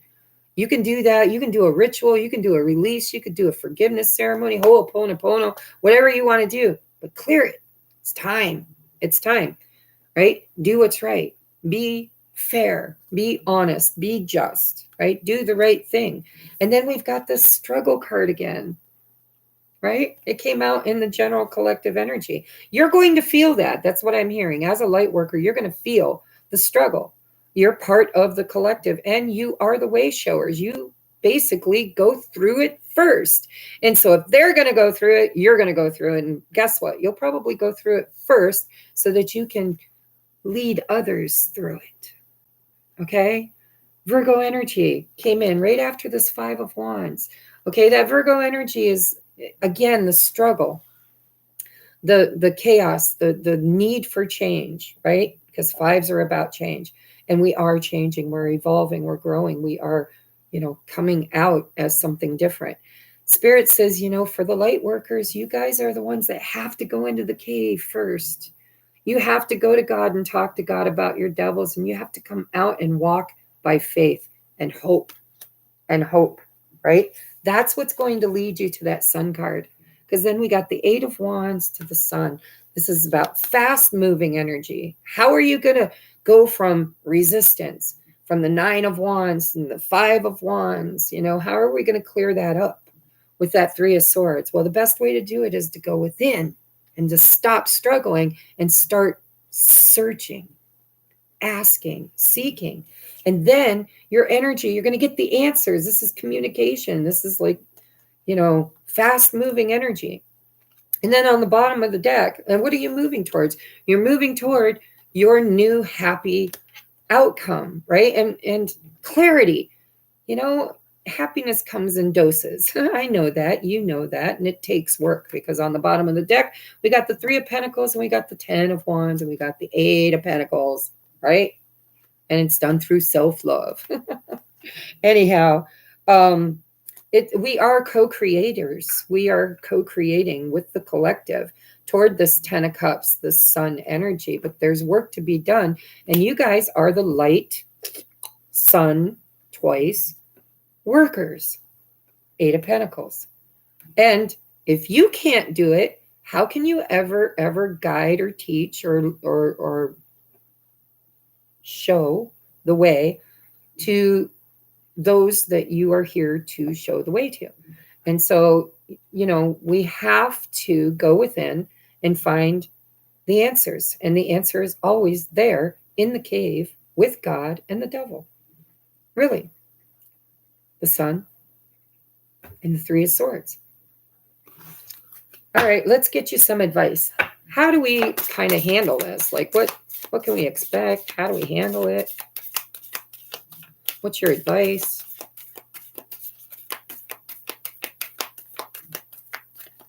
What is your advice? Oops. The big deck, guys. What is your advice, Spirit? For the light workers, what is your advice? 2 more, please.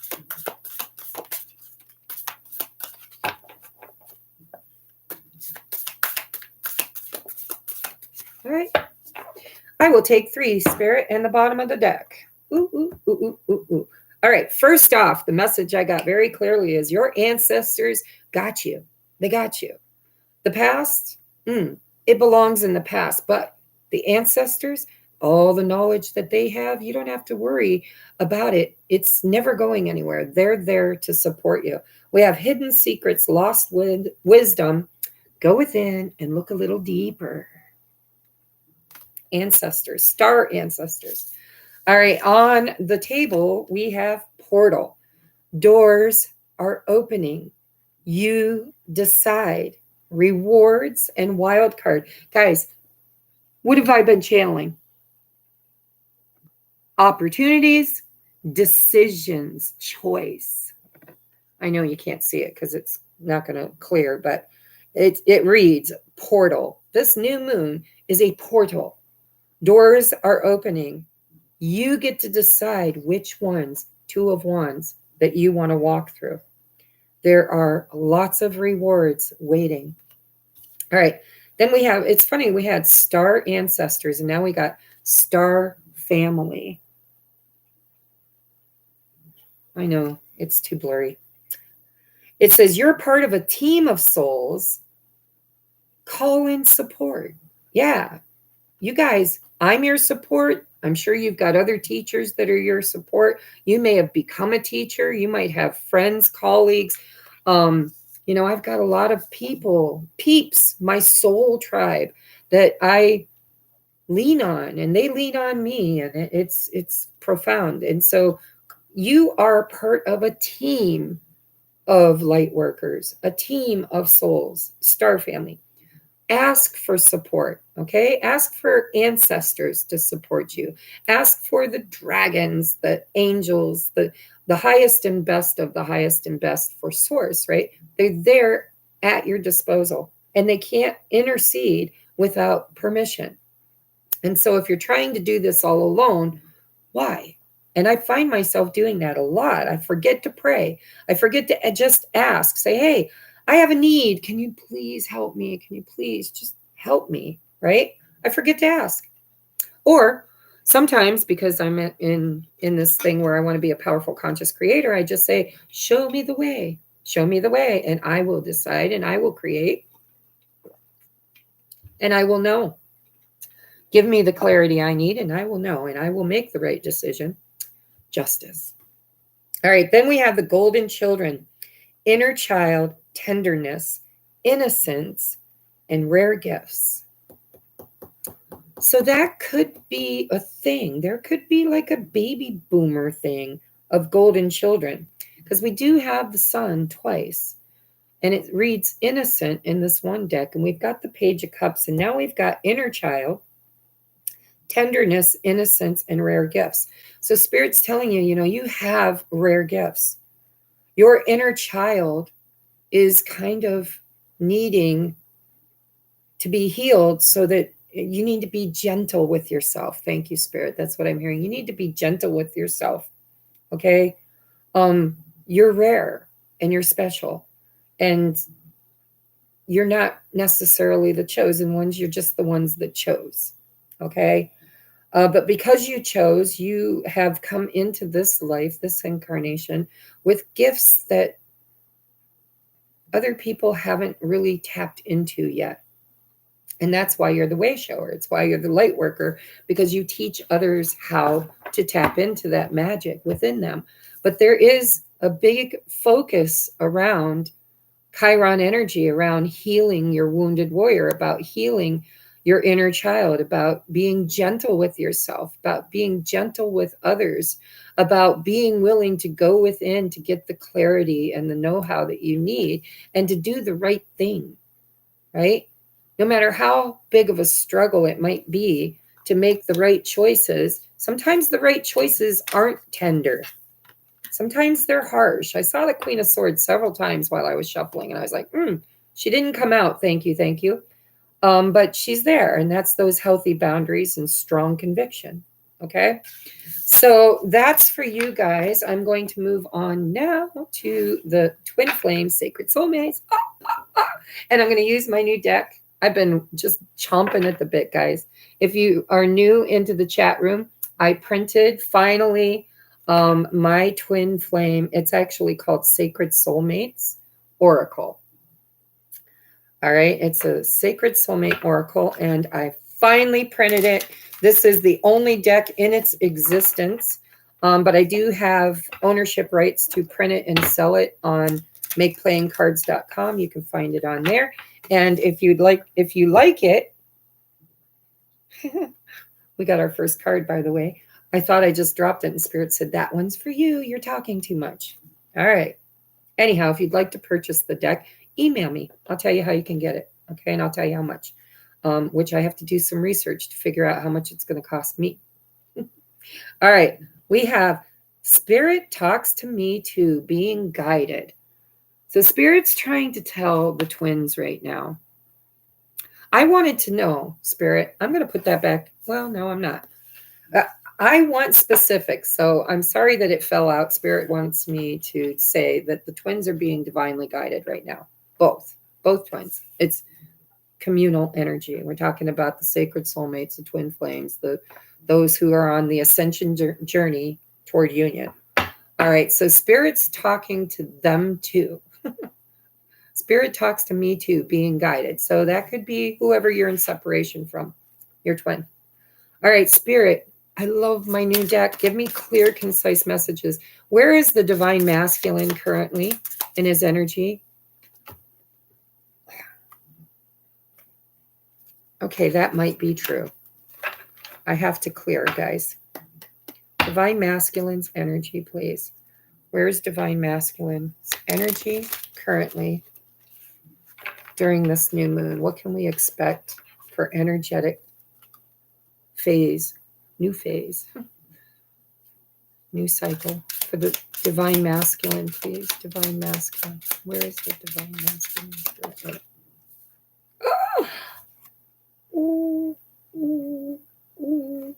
I don't know if this is working in your guys' connection or not, but mine, Anyhow, we have, I love reunion energies. Now, when I made this card, because I'm the creator of this deck, this is union energies. It's not necessarily union. It's a portal. It's an opportunity for connecting, to reunite out of separation and to actually converse, talk, chat, connect. And so the masculine's sitting in this energy of wanting to create an opportunity to reconnect, is what I'm hearing. And the bottom of the deck says, big talk, clearing the air. going to put that down. All right, tell me about divine feminine. We're going to take the jumper. We're going to take the bottom of the deck for divine feminine. Where is divine feminine's energies during this moon energy? Where is the divine feminine's energy? Divine feminine. Oh, that was quick. Ooh, we have when I'm in your arms, I'm home again. And the bottom of the deck is you, yes, you need an energy clearing, too much overwhelm, hug a tree, back to nature. So there's longing here. That's what I'm picking up. When I'm in your arms, I'm home again. That feels nostalgic. It feels longing. Like the divine feminine is really kind of thinking about what it would be like. But there is overwhelm here. It says you, yes, you need an energy clearing, too much overwhelm. Hug a tree, back to nature. I'm going to get one more on this because this doesn't seem as, I would need to know about this when I'm in your arms card, Spirit. So if you find that you've been thinking about them, yeah, it says overwhelm. Overwhelmed on the bottom of the deck. See, it's that yearning. It's obsessed. You cast a spell on me. I feel like what Spirit is saying is that the divine feminine might just fall into kind of that energy of missing the divine masculine. And if you do, I don't want you to berate yourself or feel bad about it because they're thinking about you. They're thinking about reunion energies, like reaching out, having the talk, clearing the air. And that could really kind of trigger you energetically in the 5D to think about them, long for them, and kind of feel confusion around it too. Because, a lot of us, we just, have kind of thrown our hands up in the air and like, whatever. What is this overwhelm? What is overwhelming the feminine?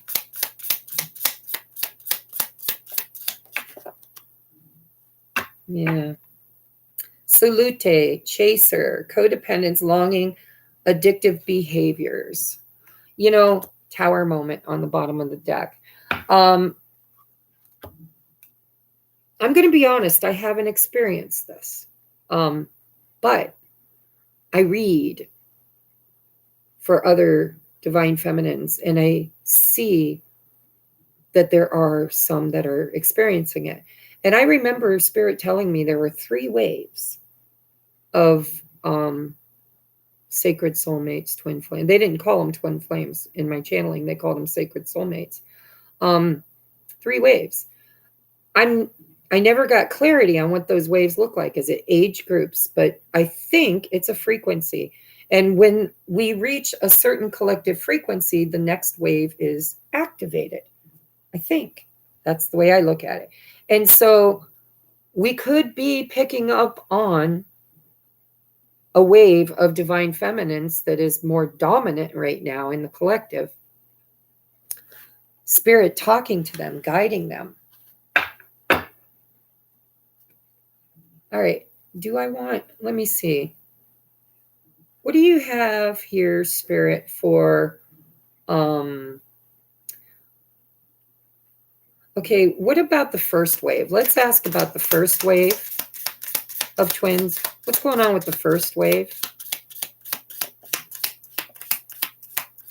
What's going on with the first wave?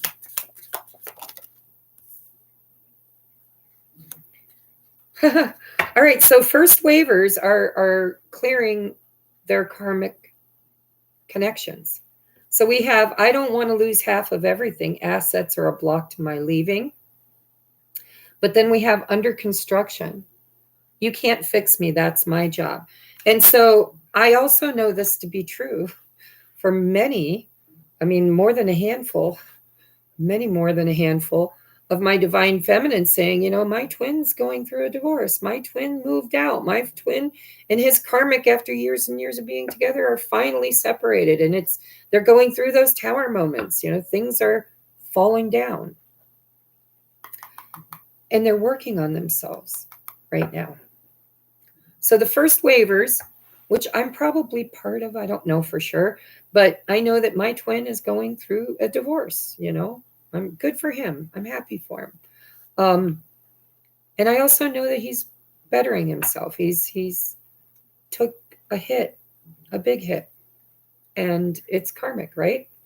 So that's going to resonate with some of the first wavers. So let's look at first wavers, feminine first wavers. That was quick.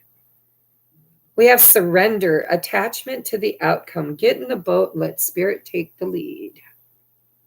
That's get in the damn boat and trust. Get in the damn boat. Tuck in your arms and legs and just see where you go. All right, second wavers. Tell me about second wavers. Masculine second wavers, please. Where are the masculine second wavers in these phases? Oh. No. No. Do you really want all those?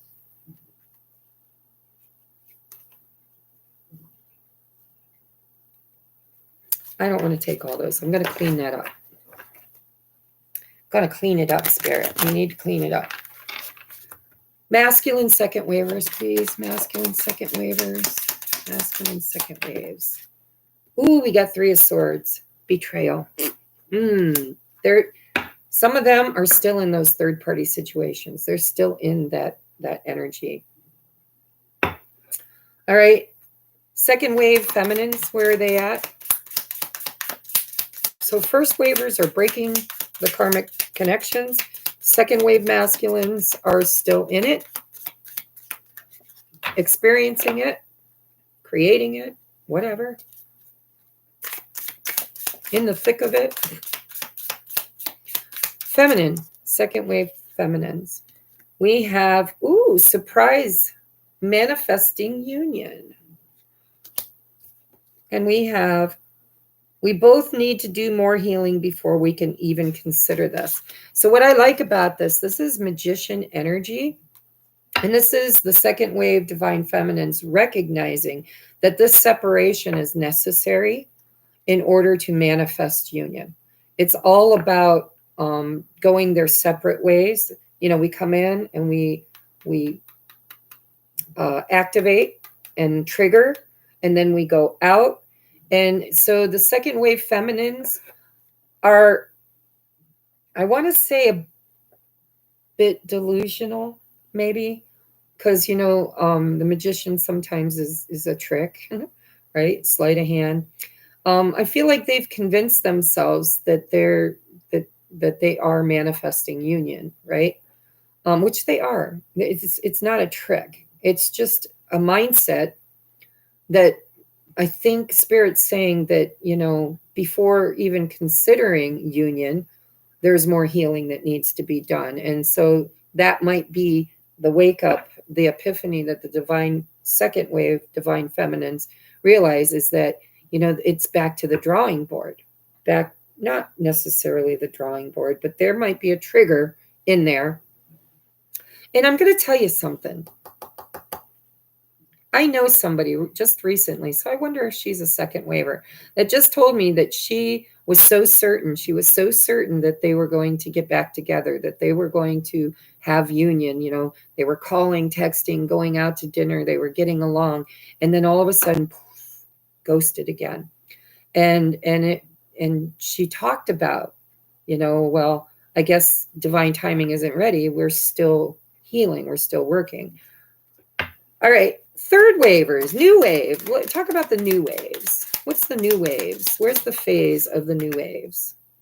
Ooh, they're just figuring it out. The masculines, holy crap. So we could go backward, forward. I don't know, guys. Lean into this with your intuition. But we have divine counterparts, high-level soulmate twin flames. There's the big one for the masculines of the newcomers. All right? Maybe the masculines, some of these younger ones, they don't have as much karma to clear. Maybe the masculines are getting it. They're just like, I met my twin, and oh my God, I've heard about twins, and oh my God. By the way, I was scrolling on YouTube, and I didn't do a search for twin flame, nothing. And all of a sudden, a song came up by Machine Gun Kelly, of all people. Okay, not my genre. Why is it in my feed? Well, only God knows, right? But it's called Twin Flame, and it is the twin flame journey from the fears of the masculine. And so some of these newcomers, these new awakened divine masculines, they might be newer souls. They may not have as much karma to clear. And so they might just possibly instantly, when the connection happens, they're like, oh, I've heard about twin flames. I know what a twin flame is. I've been seeing it and watching it and learning about it. And I think I've met mine. Wouldn't that be great? All right, what about new wavers, feminines? Where are they at on their journey? Self-care is not selfish. Self-care checklist. Good sleep, meditate, exercise, read book, eat healthy, drink more water, healing me. I love this. Okay, so these newer kids, I'm calling them kids. They could be older people. I mean, I don't think age matters. It's just the frequency. We have, I am awakening, transforming, ascending, and clearing karma. Bottom of the deck. And that's what I feel. I feel like they're at the beginning phases of really purging, probably, and learning to love themselves. And the masculine has a clue. See, our masculines, a lot of us, I know who you guys are, a lot of our masculines don't have a clue. They probably never heard of a twin flame. They wouldn't understand it if they did hear it. They may not believe it if they heard it.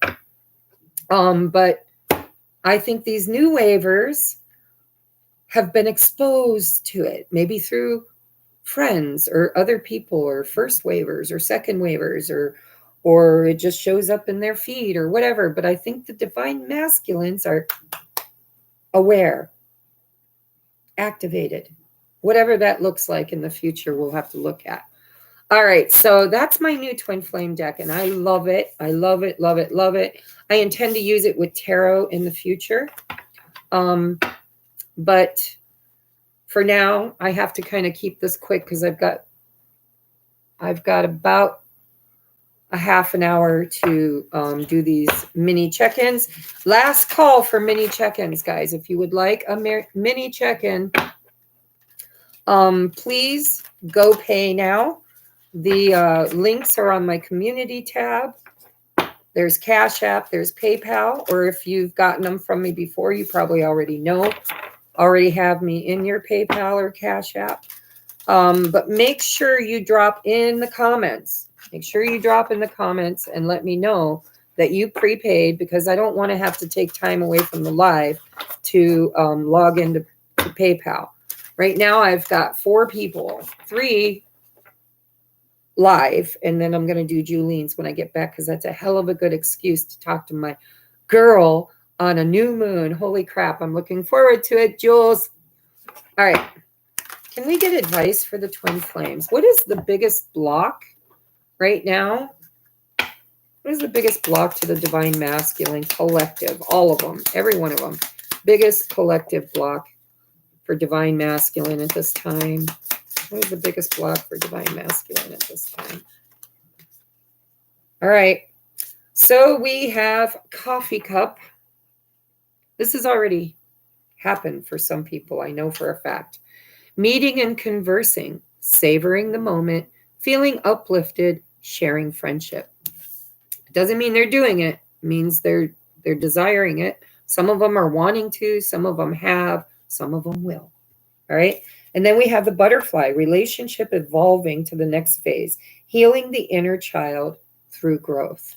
So the next phase for the masculines right now is they're working on their inner child in order to evolve into their next phase. Okay, they're going through the transformation.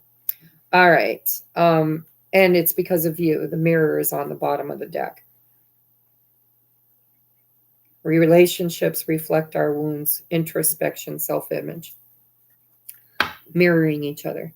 All right. What about divine feminines collectively? What is the biggest thing going on with the divine feminines at this time collectively? Whether it's a block or a breakthrough, a break or a breakthrough. All right, we only got one in the bottom of the deck. We have the snake, but it came out in reverse. It says competition, enemy, clever, malicious, look over your shoulder, the other woman. All right, so some of you might be dealing with toxic karmics, okay? The other person. It doesn't have to be the other woman, but you know, there's definitely this energy here of competition is what I'm hearing. Competition. And envy. Envy. Bottom of the deck, we have lightning, sudden change, shocking news, surprise, epiphany, transformation. And then under that, we have ascending, transcending obstacles, learning, expansion, new phase. There it is, guys. New phase, preparing for union, ascension. I love this. Sudden. It can happen suddenly if we align with it. If we align with it. Okay? Let's get you some advice, and then we're going to call it a night, guys. I am so grateful that you came. I'm so, so grateful. Thank you, thank you, thank you. I love you all. Thank you for your love and support. Thank you for helping me.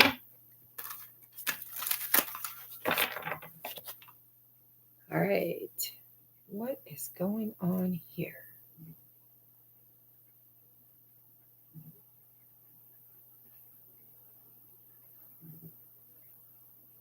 I don't know what that is. Oh, that's the live, I'll bet.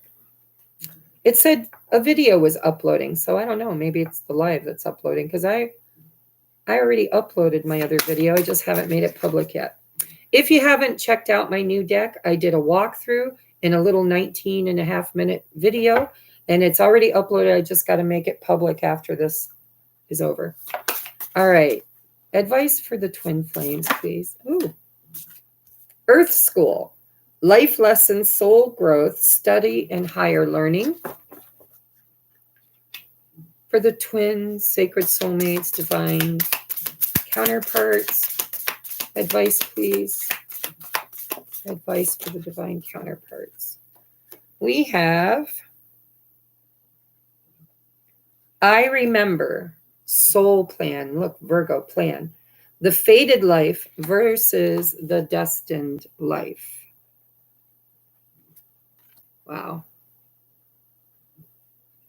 You know, fate versus destiny. How profound is that? I remember why I'm here.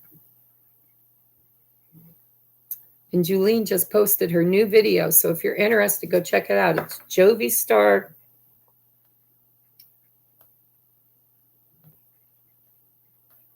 Oh, poop. Jovi's, JOVE''S, Star Astrology. She just posted her new moon in Virgo, September 14th, 2023. When you get done with me here, go check her out. Give her some love, guys, some support. We have You're Not for Everyone. Embrace your weirdness. It's time to step into who you truly are and face your true north. Wow. You're not for everyone. Embrace your weirdness. Okay, and bottom of the deck is surrender to the sweetness. Venus energy, pleasure, joy, make love to life. Yeah, because, you know, that's how you're going to manifest union, right? Whether you want it in the 3D or the 5D, or you just want it within yourself, whatever your journey tells you you are working on.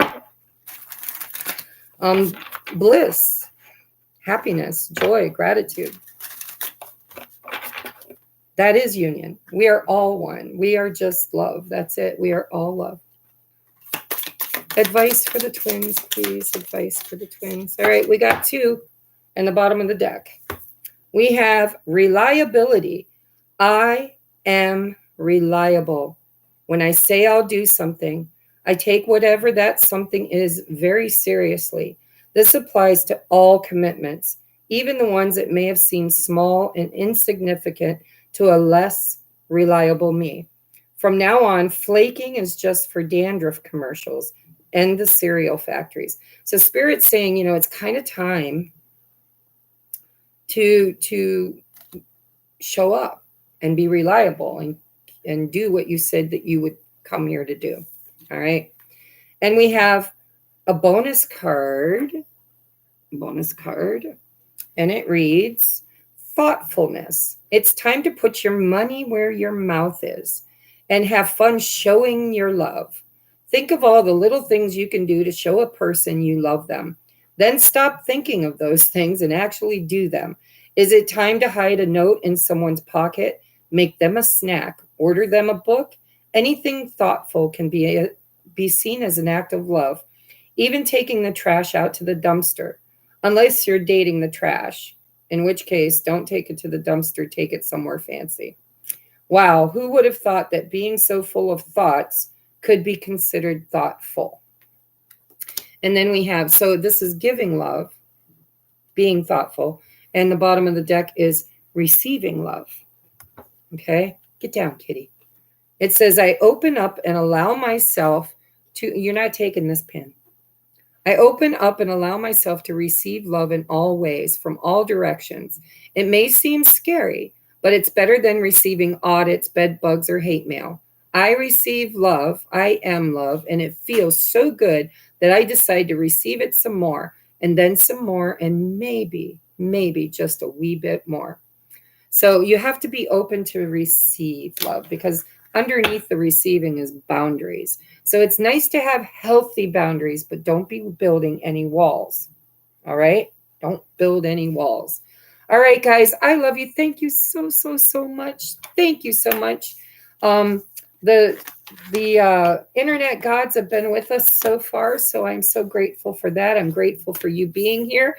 If you haven't checked out my new tarot channel, it is pretty exclusive to Sacred Soulmates, Twin Flames, and Ascension. It's called Sacred Soulmate Ascension. And so if you resonate with that, and I know most of you do, then please just please go and check it out. Okay, look up Sacred Soulmate Ascension Tarot. Okay, I'm going to move on to do these private, or well, not private, they're public, live mini readings. And we're going to start with Helen. Helen wants a general reading. Helen, are you still in the chat room? If you're not, this will be up for review. It'll be recorded and posted as a video as soon as we shut it down and give it a few minutes. Is Helen here? Helen wants a general energy check-in. All right. Spirit, what is the biggest thing that Helen needs to know right now in her life? What is the biggest message? You're welcome, Julene. The biggest message for Helen. What is the biggest concern? What does she need to know? What does she need to know that maybe she's missing? What does she need to know? Energy check-in for Helen, please. Energy check-in for Helen. Ooh, we have conditioning. Okay, conditioning. And the rebel. Oh my God. Okay, Helen, listen. Ancestral patterns. Okay? Whatever you were taught as a child, whatever you were conditioned to believe, that's not true. It's time to rebel. It's time to break the chain. You need to heal the ancestral line. And my guess is maybe you're working on that. You'll have to let me know. But energetically, this is about rebelling against conformity. It's about standing up for yourself. It's daring to be different. It's daring to not try to fit in, but to shine. It's breaking the pattern of playing small, or, maybe you grew up in a family where they, kept you kind of limited. We all do that as parents without meaning to. We try to protect our children by sometimes making them small. And I'm not making excuses, but I'm kind of making excuses because I do know that I'm guilty of that way back in the day. And so With conditioning, that's like some kind of a feeling you have about it's subconscious patterning, subconscious conditioning, belief systems about something. It could be your religious views. It could be anything, really, Helen. It could be anything, but Spirit's saying it's time for you to break the chain. It's time for you to break the pattern, break the conditioning. Dare to think outside the box. Dare to be a square peg and stop trying to fit into a small round hole, right? It's stop dimming your light to fit in. Tell me more about this. Tell me more about, and this could play out in your life in any way. Let's say you are a nurse and, the old traditional conditioning and belief system is that, we have to do something by X, Y, and Z. And then maybe you are feeling a little bit more called to break that belief system by busting out with a new healing modality or wanting to do something different.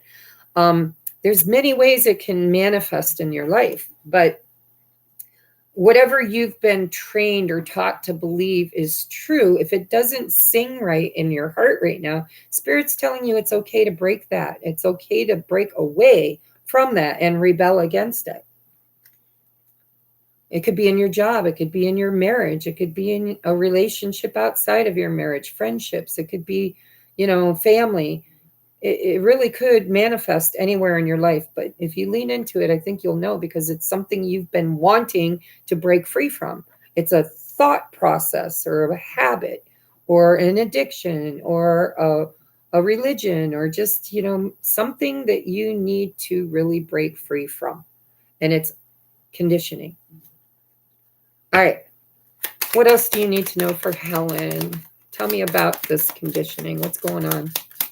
What's going on in this conditioning for Helen, please? What's going on? Hold on, guys. I just shuffled my hair into it. For Helen, please. What is going on with Helen's Spirit? What do we need to know? Yeah, we have the Four of Pentacles. It could be in finances. It could be because it's lack mentality. It's, I've fallen into this, Helen. I don't know if this is what you're feeling, but the Four of Pentacles is feeling a bit like you have to cut back or be stingy or hold on to or conserve. Maybe your finances aren't real good right now and you're afraid of running out, or maybe you just have grown up in a home where they squeezed pennies until they screamed uncle. Or it doesn't even have to be finances, but it's pentacles. So it's earth. It's something to do with feeling safe in your earthly experience. Feeling safe is what I'm hearing. It's feeling, it could be as deep as feeling unworthy and as shallow as, well, I had to make too many payments this month and now my finances are kind of low, so I'm going to have to skip my lattes every morning on the way to work or whatever. It really is something that Spirit's telling you that you are a powerful conscious creator, and it's time for you to rebel against those thoughts and kind of open up to receive.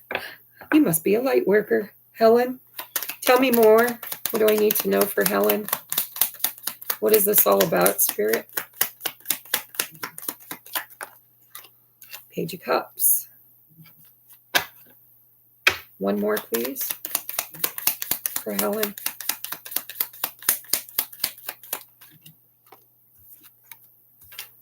And the Magician. See, there's that lack mentality right there. Has somebody ghosted you? Are you missing somebody? Are you hoping to hear from somebody? Are you feeling like you're not worthy of that, or someone didn't choose you? Are you trying to manifest something that you, on a very subconscious level, don't feel worthy of? Listen, I try every damn Friday to manifest the Mega Millions. I'm like, oh, I want it, I want it, I want it. But the thing is I'm not in alignment with it because of all my religious upbringing that says, You know, people who have money are evil. People who want money are greedy. People who don't live a life of poverty or give it all away are heathens. And that's very deeply conditioned in my psyche, and I'm struggling to manifest myself out of this feeling of lack, and it's hard. And so it could be that for you. Or if it's a relationship, because the Page of Cups could be missing somebody and hoping to hear from them and trying to manifest that. Or somebody could have approached you and maybe you're closed off, you know.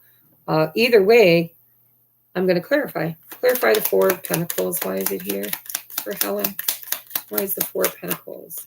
Seven of Pentacles. This is about trusting in the abundance, trusting that whatever is meant for you is already underground and growing. And it's almost like Spirit saying, Helen, you've already done the work, girlfriend. It's coming. Be patient. But you need to be open to receive. You can't, it's like impatience. It's like, okay, here I am. I'm scrimping, I'm saving, I'm feeling like I'm not getting what my needs met. I'm feeling left out.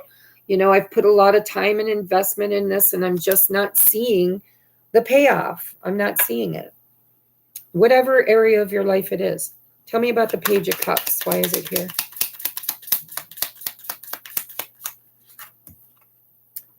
Eight of Wands, or seven of Wands. Seven of Wands. You got to be open to receive. Just let me know, or you don't have to let me know, but did you kind of get an apology or a text or a call, or did you meet somebody? And are you feeling like you're afraid to really allow yourself to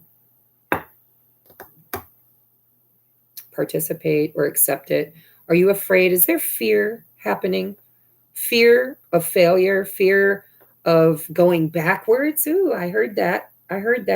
Fear of repeating old patterns, fear of going backwards instead of going forward. It's like you've elevated yourself somehow. And now it's like you don't want to go back to what it used to be, or who it used to be, or how it used to be. And so you've put up some very healthy boundaries, is what I'm seeing. Tell me about the Magician. Why is the Magician here? Eight of Cups. Six of Pentacles. Tell me about the Eight of Cups. I'm hearing somebody's manifesting you. Or if this is about work, because we've got the 4, the 5, the 6, and the 7 of Pentacles. Seriously, if this is about money and about work, this is about maybe having to use your magician energy and walk away. You know, maybe you're in a place that doesn't support you financially the way that you need to be supported. And maybe you've already got a nudge or two to break free and rebel and to walk away and create something better, create something more stable, something more equal reciprocity. Tell me about the Eight of Cups. The Hermit. Yeah, this person's going off, and they almost look like the Hermit. They got their little walking stick, right? So I think this moon energy, because this is an energy check-in for you, is you need to go within and ask yourself, are you sticking around, fighting for, waiting for, investing in something that no longer serves you, or someone that no longer serves you, or a job that no longer serves you? Or maybe you're just not happy with something and yet you keep fighting for it. Maybe it's time for you to kind of lean into that. I'm not saying walk away. I'm saying there's a desire to. All right. We've got the Rebel here and we've got the Hermit. And the Hermit goes to the mountain to talk to God about his devils. Okay. So you need to go within. And it might have to do with a family situation. We got the Ten of Cups. We got judgment, or it might just be, you know, I'm not happy and I want a happy, fulfilling life. I want the 10 of Cups. I want a happy relationship. I want a happy family. I want a happy life. And, you know, maybe you've been working hard, but you're not seeing the payoff. And Spirit's like, you know, your mind, judgment is, there's a subconscious belief system inside of you that people like you or situations like this or I don't know, but there's a conditioned thought that you need to break free from. You need to recognize it, you need to see it, and you need to break free from it. And you need to walk by faith, and you need to be willing to be stubborn. Okay? Stubborn. Not stubborn in the way that you stay where you know you don't belong, because that can be stubborn too. But stubborn in the way that you choose you choose your happiness, you choose your path, and then stick to it and fight for that. Okay? Instead of fighting for something that's kind of not supporting you or showing up for you. And sometimes these walks, 8 of Cups toward the 10 of Cups, you know, sometimes they're permanent and sometimes they're just for now, right? While balance is created. So that's your mini check-in. I'm going to get you a advice card. Helen, I don't even see you in the chat room, so you might have had to leave, or maybe you're just watching quietly. But I hope this resonates. I hope you can fit it somewhere in your life. That it looks to me like you need to rebel against a conditioned behavior or conditioned thought or old patterns or ancestral patterns or something. You need to kind of walk away from things that aren't fulfilling you or relationships that aren't fulfilling you. It could be permanent, it could be temporary, but it's what's best for you right now. And you'll know it if you go within and really soul search. All right, advice for Helen, please. We have grace. I face disagreements with grace. And I did see the 5 of Swords at the bottom of the deck, and it didn't come out on the table, so I didn't want to talk about it. So if you're fighting with somebody and you're waiting on, maybe you're waiting on an apology and you're not getting it, and it's triggered this feeling inside of you of not being worthy or not being loved or not being good enough. It's just a belief system. It's not real. You need to go within and really face something, because it's preventing you from seeing the truth here. Because this says, I face disagreements with grace and flow through the ups and downs of my relationships without getting thrown off center. With grace, I'm able to keep my cool, be my best self, and not resort to name calling, even when that crappy poo-poo face is being a douchey barf monster. Bottom of the deck is the bonus card. It says, wait and see. Thoughts love to wander into assumptions, conditioning, and race ahead to the future. But what if you told them to cool their jets and chill a sec? Today you get to put your mental chatter on pause, break the pattern, to take a breath and simply wait and see how things play out before you let your mind run a marathon of imagined scenarios. Wait, and you'll see that waiting and seeing was a lot more productive than wondering and worrying. Insert an audible sigh of relief here. Bonus card. All right, that has concluded your reading. Helen, thank you so much for being here. I hope you come back and you catch it. I hope you see it. You're going to have to, I don't remember when I started. I should have time-stamped it. We'll say about 2:13 for Helen. 2:13, 2 hours, 13 minutes for Helen. I'm guessing you might have to go back a little further than that, Helen, but that's about. All right, moving on now to Ray Ray. Ray Ray wants to know about her connection, Spirit. What is going on with her connection? First of all, I want to look at current energies between her and Jerry. This connection. What is going on between her and her person? What is the current energy for Ray Ray and her person? And it is at, I'm going to timestamp this. It's at 2:20, 2 hours, 20 minutes for Ray Ray. In case you want to go back and see it.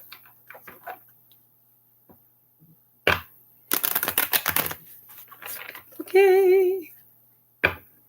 For Ray Ray, what is the heart of the matter? What is the current energy? What is going on currently between her and this person and their connection? What is the energy? Collective energy between the two of them. There it is. All right. We have the King of Wands. Oh, and there's the conditioning card. That seems to be wanting to come out a lot.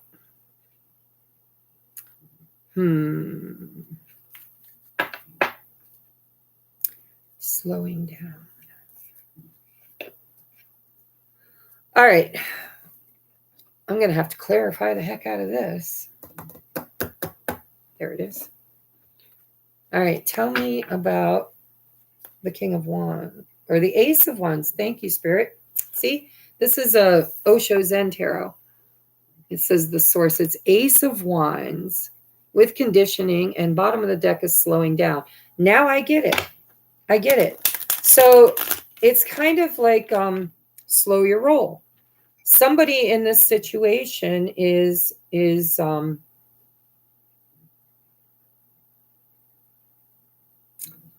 impatient and really heavily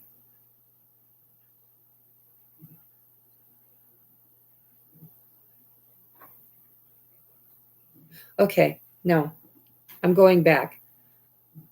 The source of your conditioning.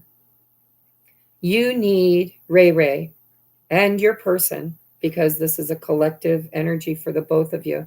You need to look at the source of your conditioning. What are your belief systems? How are they hindering this connection? You know, do you believe that, you know, I never get the good guy, or the good guy never wins, or I'm not worthy, I'm not pretty enough, nobody loves me, he's just going to do it again, she's just going to do it again. There's a trauma bond that is the source of this belief system.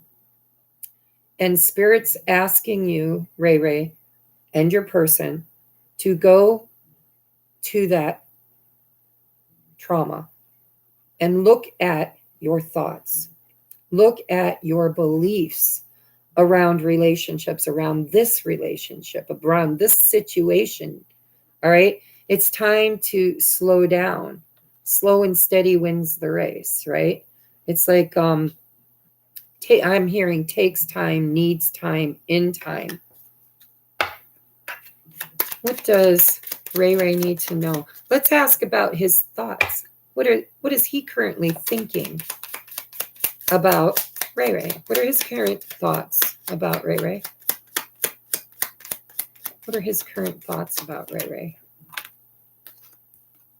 Okay, so we have the Death and we have the Four of Wands. Okay, so something huge is shifting and transforming, probably in his home or in his foundation, somewhere in his foundation.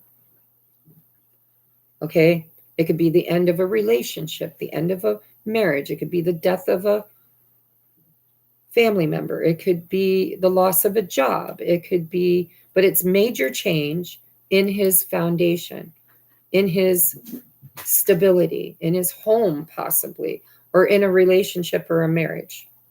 All right, what about Ray Ray? Or no, you already know what you think. So let's just look at his feelings towards you. What are his feelings towards you? So if you guys lived together and you had a big fight and you broke up, you got to look at the source of the argument and the belief system behind it. If you weren't living together, if you weren't married, then this is about something in his life, because I asked about his thoughts. Maybe maybe he thinks it's over. Maybe he had a fight. Maybe he thinks that, you know, this killed it. I don't know. You'll have to let me know. Ray Ray. All right. So let's take a look at his feelings for Ray Ray. What are his truest feelings at this time for Ray Ray? Stop, kitty. What are his truest feelings at this time? All right. So his feelings are a little raw, to be honest. He's tired of fighting. He's tired of defending himself. He's tired of something here. Now, this doesn't have to be about you. It could be something going on in his life that he feels a little bit defeated on, a little bit, because it came out and it spun around and it landed in the reverse. So his feelings right now is a bit defeated, a bit like he's lost something. Death card. He's lost a battle of some sort. He's tired of defending himself.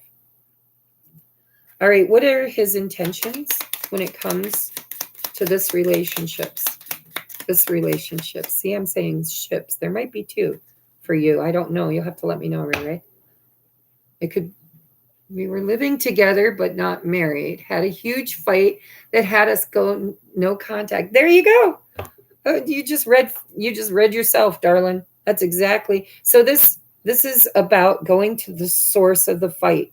Ray, you need to go to the source of the fight and the belief system around it. What made you feel so strongly that you fought about it? And he feels like it's over. He feels like he lost the battle. Because, you know, the Seven of Wands is fighting for what you want, and it's battling to win. And in the reverse, this is like somebody who's like, it could be ambiguous energy. It could be like, I don't want to fight anymore. I just don't want to. I don't care who wins or who loses. It could be ambiguity. It could be like, I just don't care anymore. Right? But it's in his heart space, and he feels like, you know, the battle, he either wants the battle to be over or he feels like he lost the battle. I want to know, how does he feel about this breakup? How does he feel about this breakup?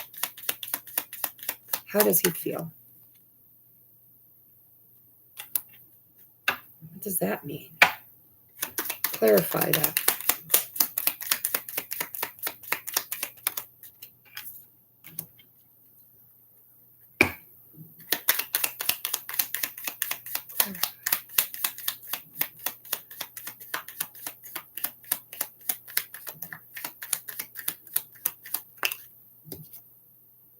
Knight of Pentacles again. Okay, so we got the Knight of Wands, we've got the Seven of Cups, and we've got the Knight of Pentacles. So how he feels about this argument is he feels passionate. I'm going to be honest with that Knight of Wands. It's like he feels right. But then we've got the Seven of Cups. He's like, but am I? Am I really right? Right? And then we got the Knight of Pentacles, and the Knight of Pentacles is needs time, takes time, in time. I like the Knight of Pentacles. It's commitment. It is really good energy. It's like, I want this to work. I want, you know, maybe you moved in too quickly. Maybe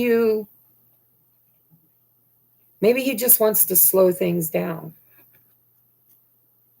He really regrets it. I mean, look at the bottom of the deck. He feels sad. He thinks that it's over. He's kind of thinking it's over. And he might be thinking, where do I go from here? You know, sometimes when I had a big breakup, sometimes those breakups are permanent. Sometimes they're not. But the ones for me that weren't permanent, I thought they were permanent when it happened. And I grieved it. And then I was confused. And then I felt like, you know, rebellious.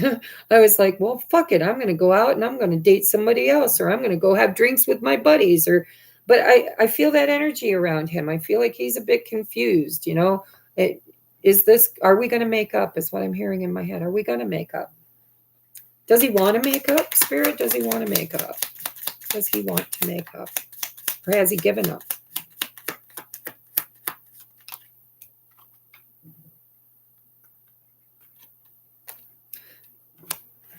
I don't know what the fight was about, but I'm going to be honest with you. He feels defeated right now. He feels like his investment just didn't pay out. You know, he's tired of putting time and energy and investment in whatever this is. But he is confused. 8 of Swords. He's confused about, where do I go from here? How do I balance this out? Ace of Wands.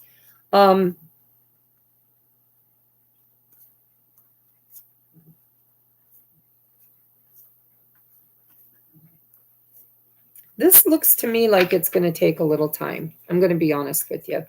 I think that's why the Knight of Pentacles is here. It takes time, needs time, in time. You guys need to go back to the trauma bond. You need to go back to the source of the argument. And what is the belief system behind it? And is it even yours? Or were you just raised that way? You know, I used to get mad at my soulmate because, you know, he would choose the restaurant without asking me if I liked it or if I wanted it or if, you know, but that was his tradition.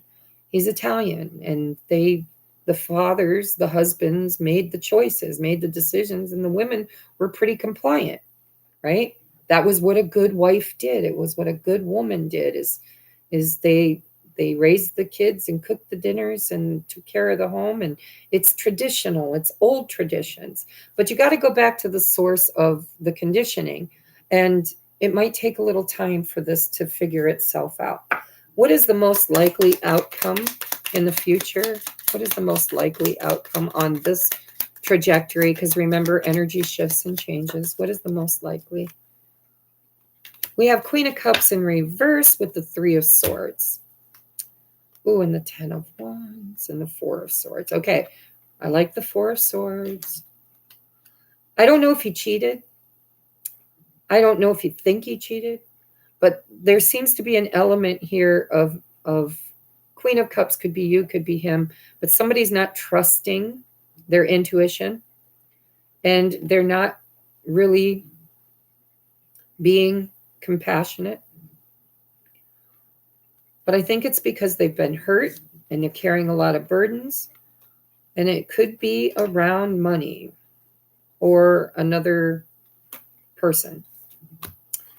So let's get you some advice from Spirit.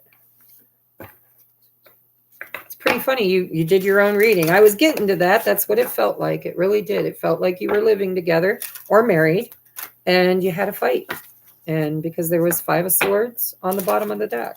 So we've got the 3, 4, and the 5 of Swords. There's a lot of anger and resentment. And there's some belief system here that the two of you don't see eye to eye on. And if he betrayed you or cheated on you, good for you for kicking his ass out, right? Let him come back right. That Knight of Pentacles is coming back right. All right, advice, please, for Ray Ray. And if you know he ain't never going to come back right, if you know he's a player and he ain't never going to stop being a player, then it's time for you to recognize that too and look at your part in it, because the Queen of Cups in reverse can be codependent. She can be, you know, people-pleasing. Advice, please, for Ray Ray. Integrity. And then there's that core belief. Wants versus needs. All right? Wants versus needs. I don't know how that plays out. You're going to have to lean into that yourself. But I'm going to read them. Integrity. I align with the center of myself. A glowing core of personal integrity. Emanating from this core is the knowledge that I never have to compromise who I am or what I want for anybody. I can live a life that doesn't include settling unless I want to settle, in which case settling would be my idea of perfection and would cease to be considered settling. Ugh, paradox is heard. 3 of Swords. Bottom of the deck, wants and needs. I take stock of my relationships and I'm honest about what I want and need from the people in my life. I note the difference between the two. Wants are negotiable, needs are not. Both may be desired and either may be acquired, but that's getting into Venn diagram territory, and no one wants to draw one of those, though some of us might need to. All right, so I hope that helps, Ray Ray. I really think that your advice is to do the right thing. Stick to your guns if you know that you are in integrity. But also recognize that he could be stuck in a traditional pattern or an ancestral belief system or a limited belief system. And that might be what's causing this. You know, if he comes from a long line of people who are infidelity, you know, create infidelity, cheaters, you know, if his dad was a cheater and his dad's dad was a cheater, or if maybe it's not about cheating, Three of Swords could be anything, but it's painful. And I do see loss and regret. I really see him regretting it. But I also see this feeling of defeat. And maybe he's the one that needs to look at his belief system. Or maybe you do. Maybe you're holding up a very, very, very strong boundary, thinking that it's integrity when really it's just ancestral patterning. So you're going to have to lean into that and ask yourself if you really think you're right, or are you just following old traditions? You know, well, he never opens the door for me, and my dad always opened the door for my mom. And so, you know, I feel like this isn't going to work out. And then you have a big fight and you kick him out. I don't know. I really don't know. But you're going to have to lean into whether or not you are responsible for a belief system that is outdated, that is a block, or if he is. And your advice is to do the right thing. You probably know what the right thing is. And if you didn't do the right thing, you need to do the right thing and act with integrity.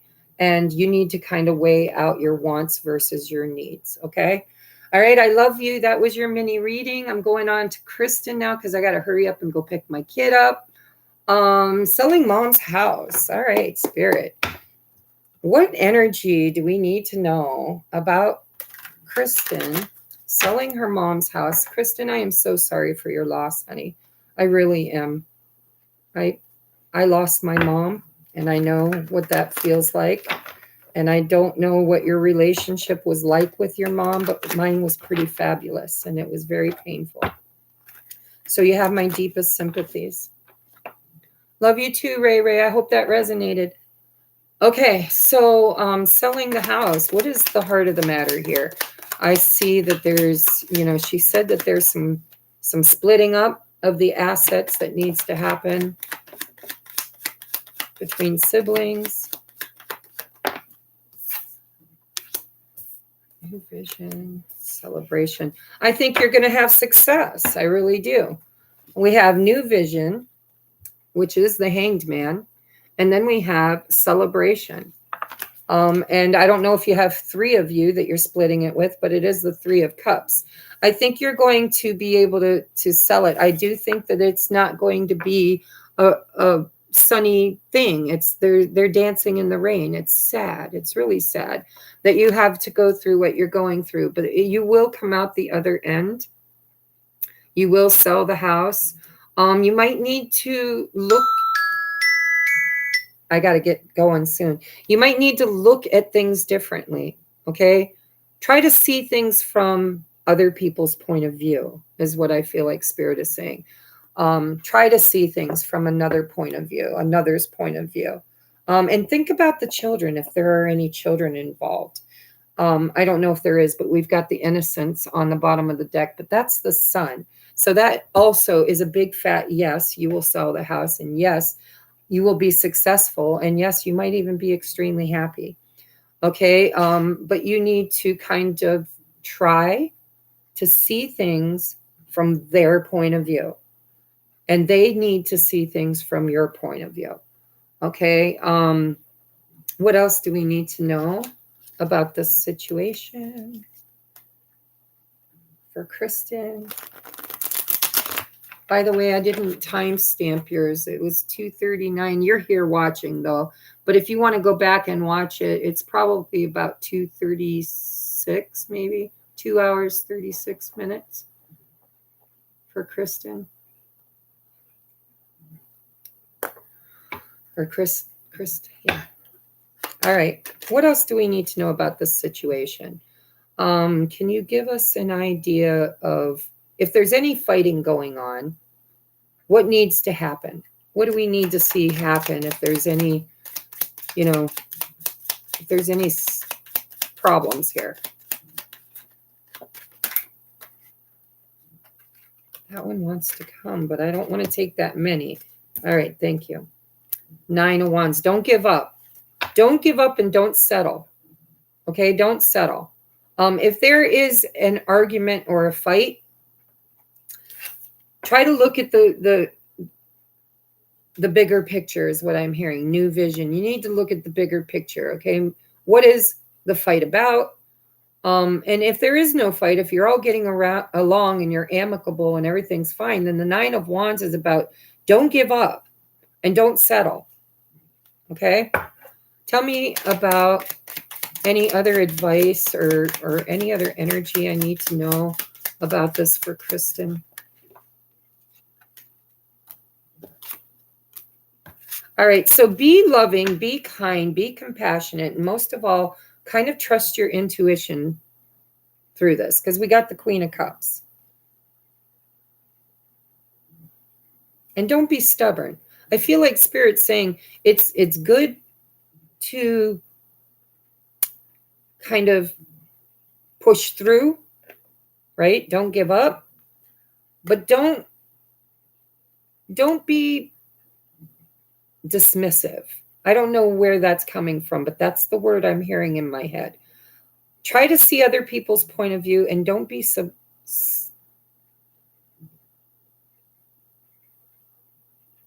what's the word I just said? I lost it that quick. Don't be dismissive.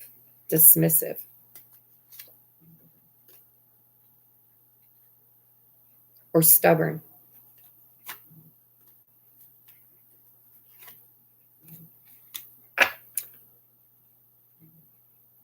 Yeah, you're going to see something. Something's going to become very clear and you're going to know what to do. You have to lean into your intuition.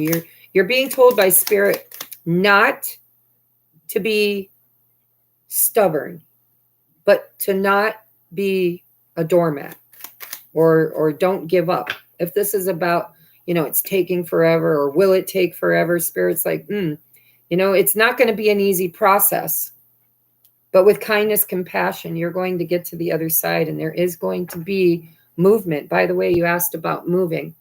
We've got on the bottom of the deck, the Chariot, and I heard very clearly, she wants to know about moving. Yes, you will be successful in moving. Again, don't give up and don't, you got to stop thinking negatively. You got to stop thinking negatively. You got the 8 of Swords. It's like, you're not stuck. Yes, you're going to be moving. Yes, you're going to be successful. Yes, it's going to happen. Okay. But you're going to have to really navigate this through a high vibration, through integrity is what I'm hearing. Kind of like what we got before. And faith. Your new beginning, by the way, is coming straight for you. I saw it. Boom. In the cards, I did cutting. And I see your new beginning is coming in. It's coming in rather quickly is what it looks like. But whether or not it comes in quickly is dependent, I think, upon how you speak to yourself and to others about it. Okay, remember, abracadabra, with my words I create. Okay. Helen, I already did your reading. Go back to, well, I'm almost done here. And when I'm done, give it a few minutes. It will upload. I don't know if you were here for your reading, but I time-stamped it. It's about at 2 hours and 13 minutes. It might be a little bit before that or a little after that because it was an afterthought for me to time-stamp it.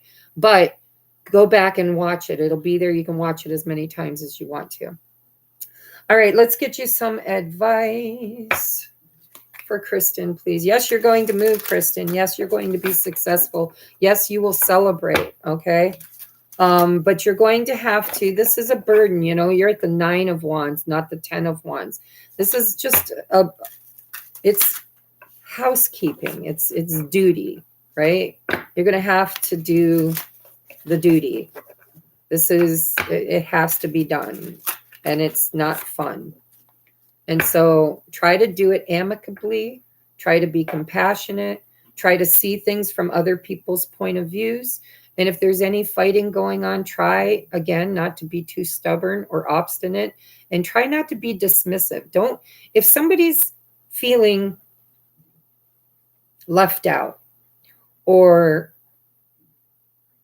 if you're feeling left out, or if you're feeling like you missed an opportunity, you haven't. You haven't. It's a point of view. So let's get you advice. Okay. Bottom of the deck. Yeah. All right. So we have ownership. I take ownership for how I make others feel. I do my part to repair any bridges I might have burned, or perhaps even just lightly singed. If bridge mending feels impossible, then I can start small. Instead of becoming a bridge architect, maybe I'll just skip the bridge and walk the long way around. Taking ownership is great for burning calories. So I don't know if there's contention going on, or if you're just ready to burn a bridge. I mean, come on, you're talking about moving. You're talking about selling the house and moving on with your life. And so, you know, Spirit's like, make sure you really lean into the why. You know, it's like, take ownership of whether or not you're ready to really burn that bridge, or if you just want to singe it and take the adventurous route and maybe circle back someday. I don't know. Bottom of the deck is don't take it personally. If someone starts to speak unkindly to me, I'll remember that they've got something going on that has nothing to do with me. Like maybe they just pooped their pants. Yes, that's probably it. Another thing I saw, and I want to read it because I saw it, is loyalty. I'm there for the people I care about in whatever way they need me. Ride to the airport, no problem. Bail you out of jail, you bet. Go see your band again, maybe. The point is, when I stand with them, I know I'm part of something special. And to be honest, it doesn't suck to look around and remember they're standing with me too. And I have to tell you, it didn't come out on the table, and I almost didn't want to show it. And I think I think what Spirit's trying to say is, you know, be loyal to those that are there for you, those that are loyal to you, and don't give up, but don't be too angry. I don't know. Don't take it personally. It's like you might have somebody in the family that's not happy about the way things are going, and Spirit's asking you to just see the trauma that they've been through and make your decisions with your intuition and try to see things from everybody's point of view. All right. I love you guys. I got to go get my kid. Julene, if you're still watching, I will catch up with you when I get back. Thank you. Thank you. Thank you from the bottom of my heart, guys. I love you with everything inside of me. And if you haven't checked out my new channel, check it out. If you're interested in purchasing one of my Twin Flame Sacred Soulmate Oracle decks, let me know. Email me, and I'll have to do some research on what it would cost me to sell it and make a little bit of a profit on it. And I will figure out the best way to get it to you. I think they drop ship. So let me know. Love you. Namaste. Oh, I'm cacking on camera.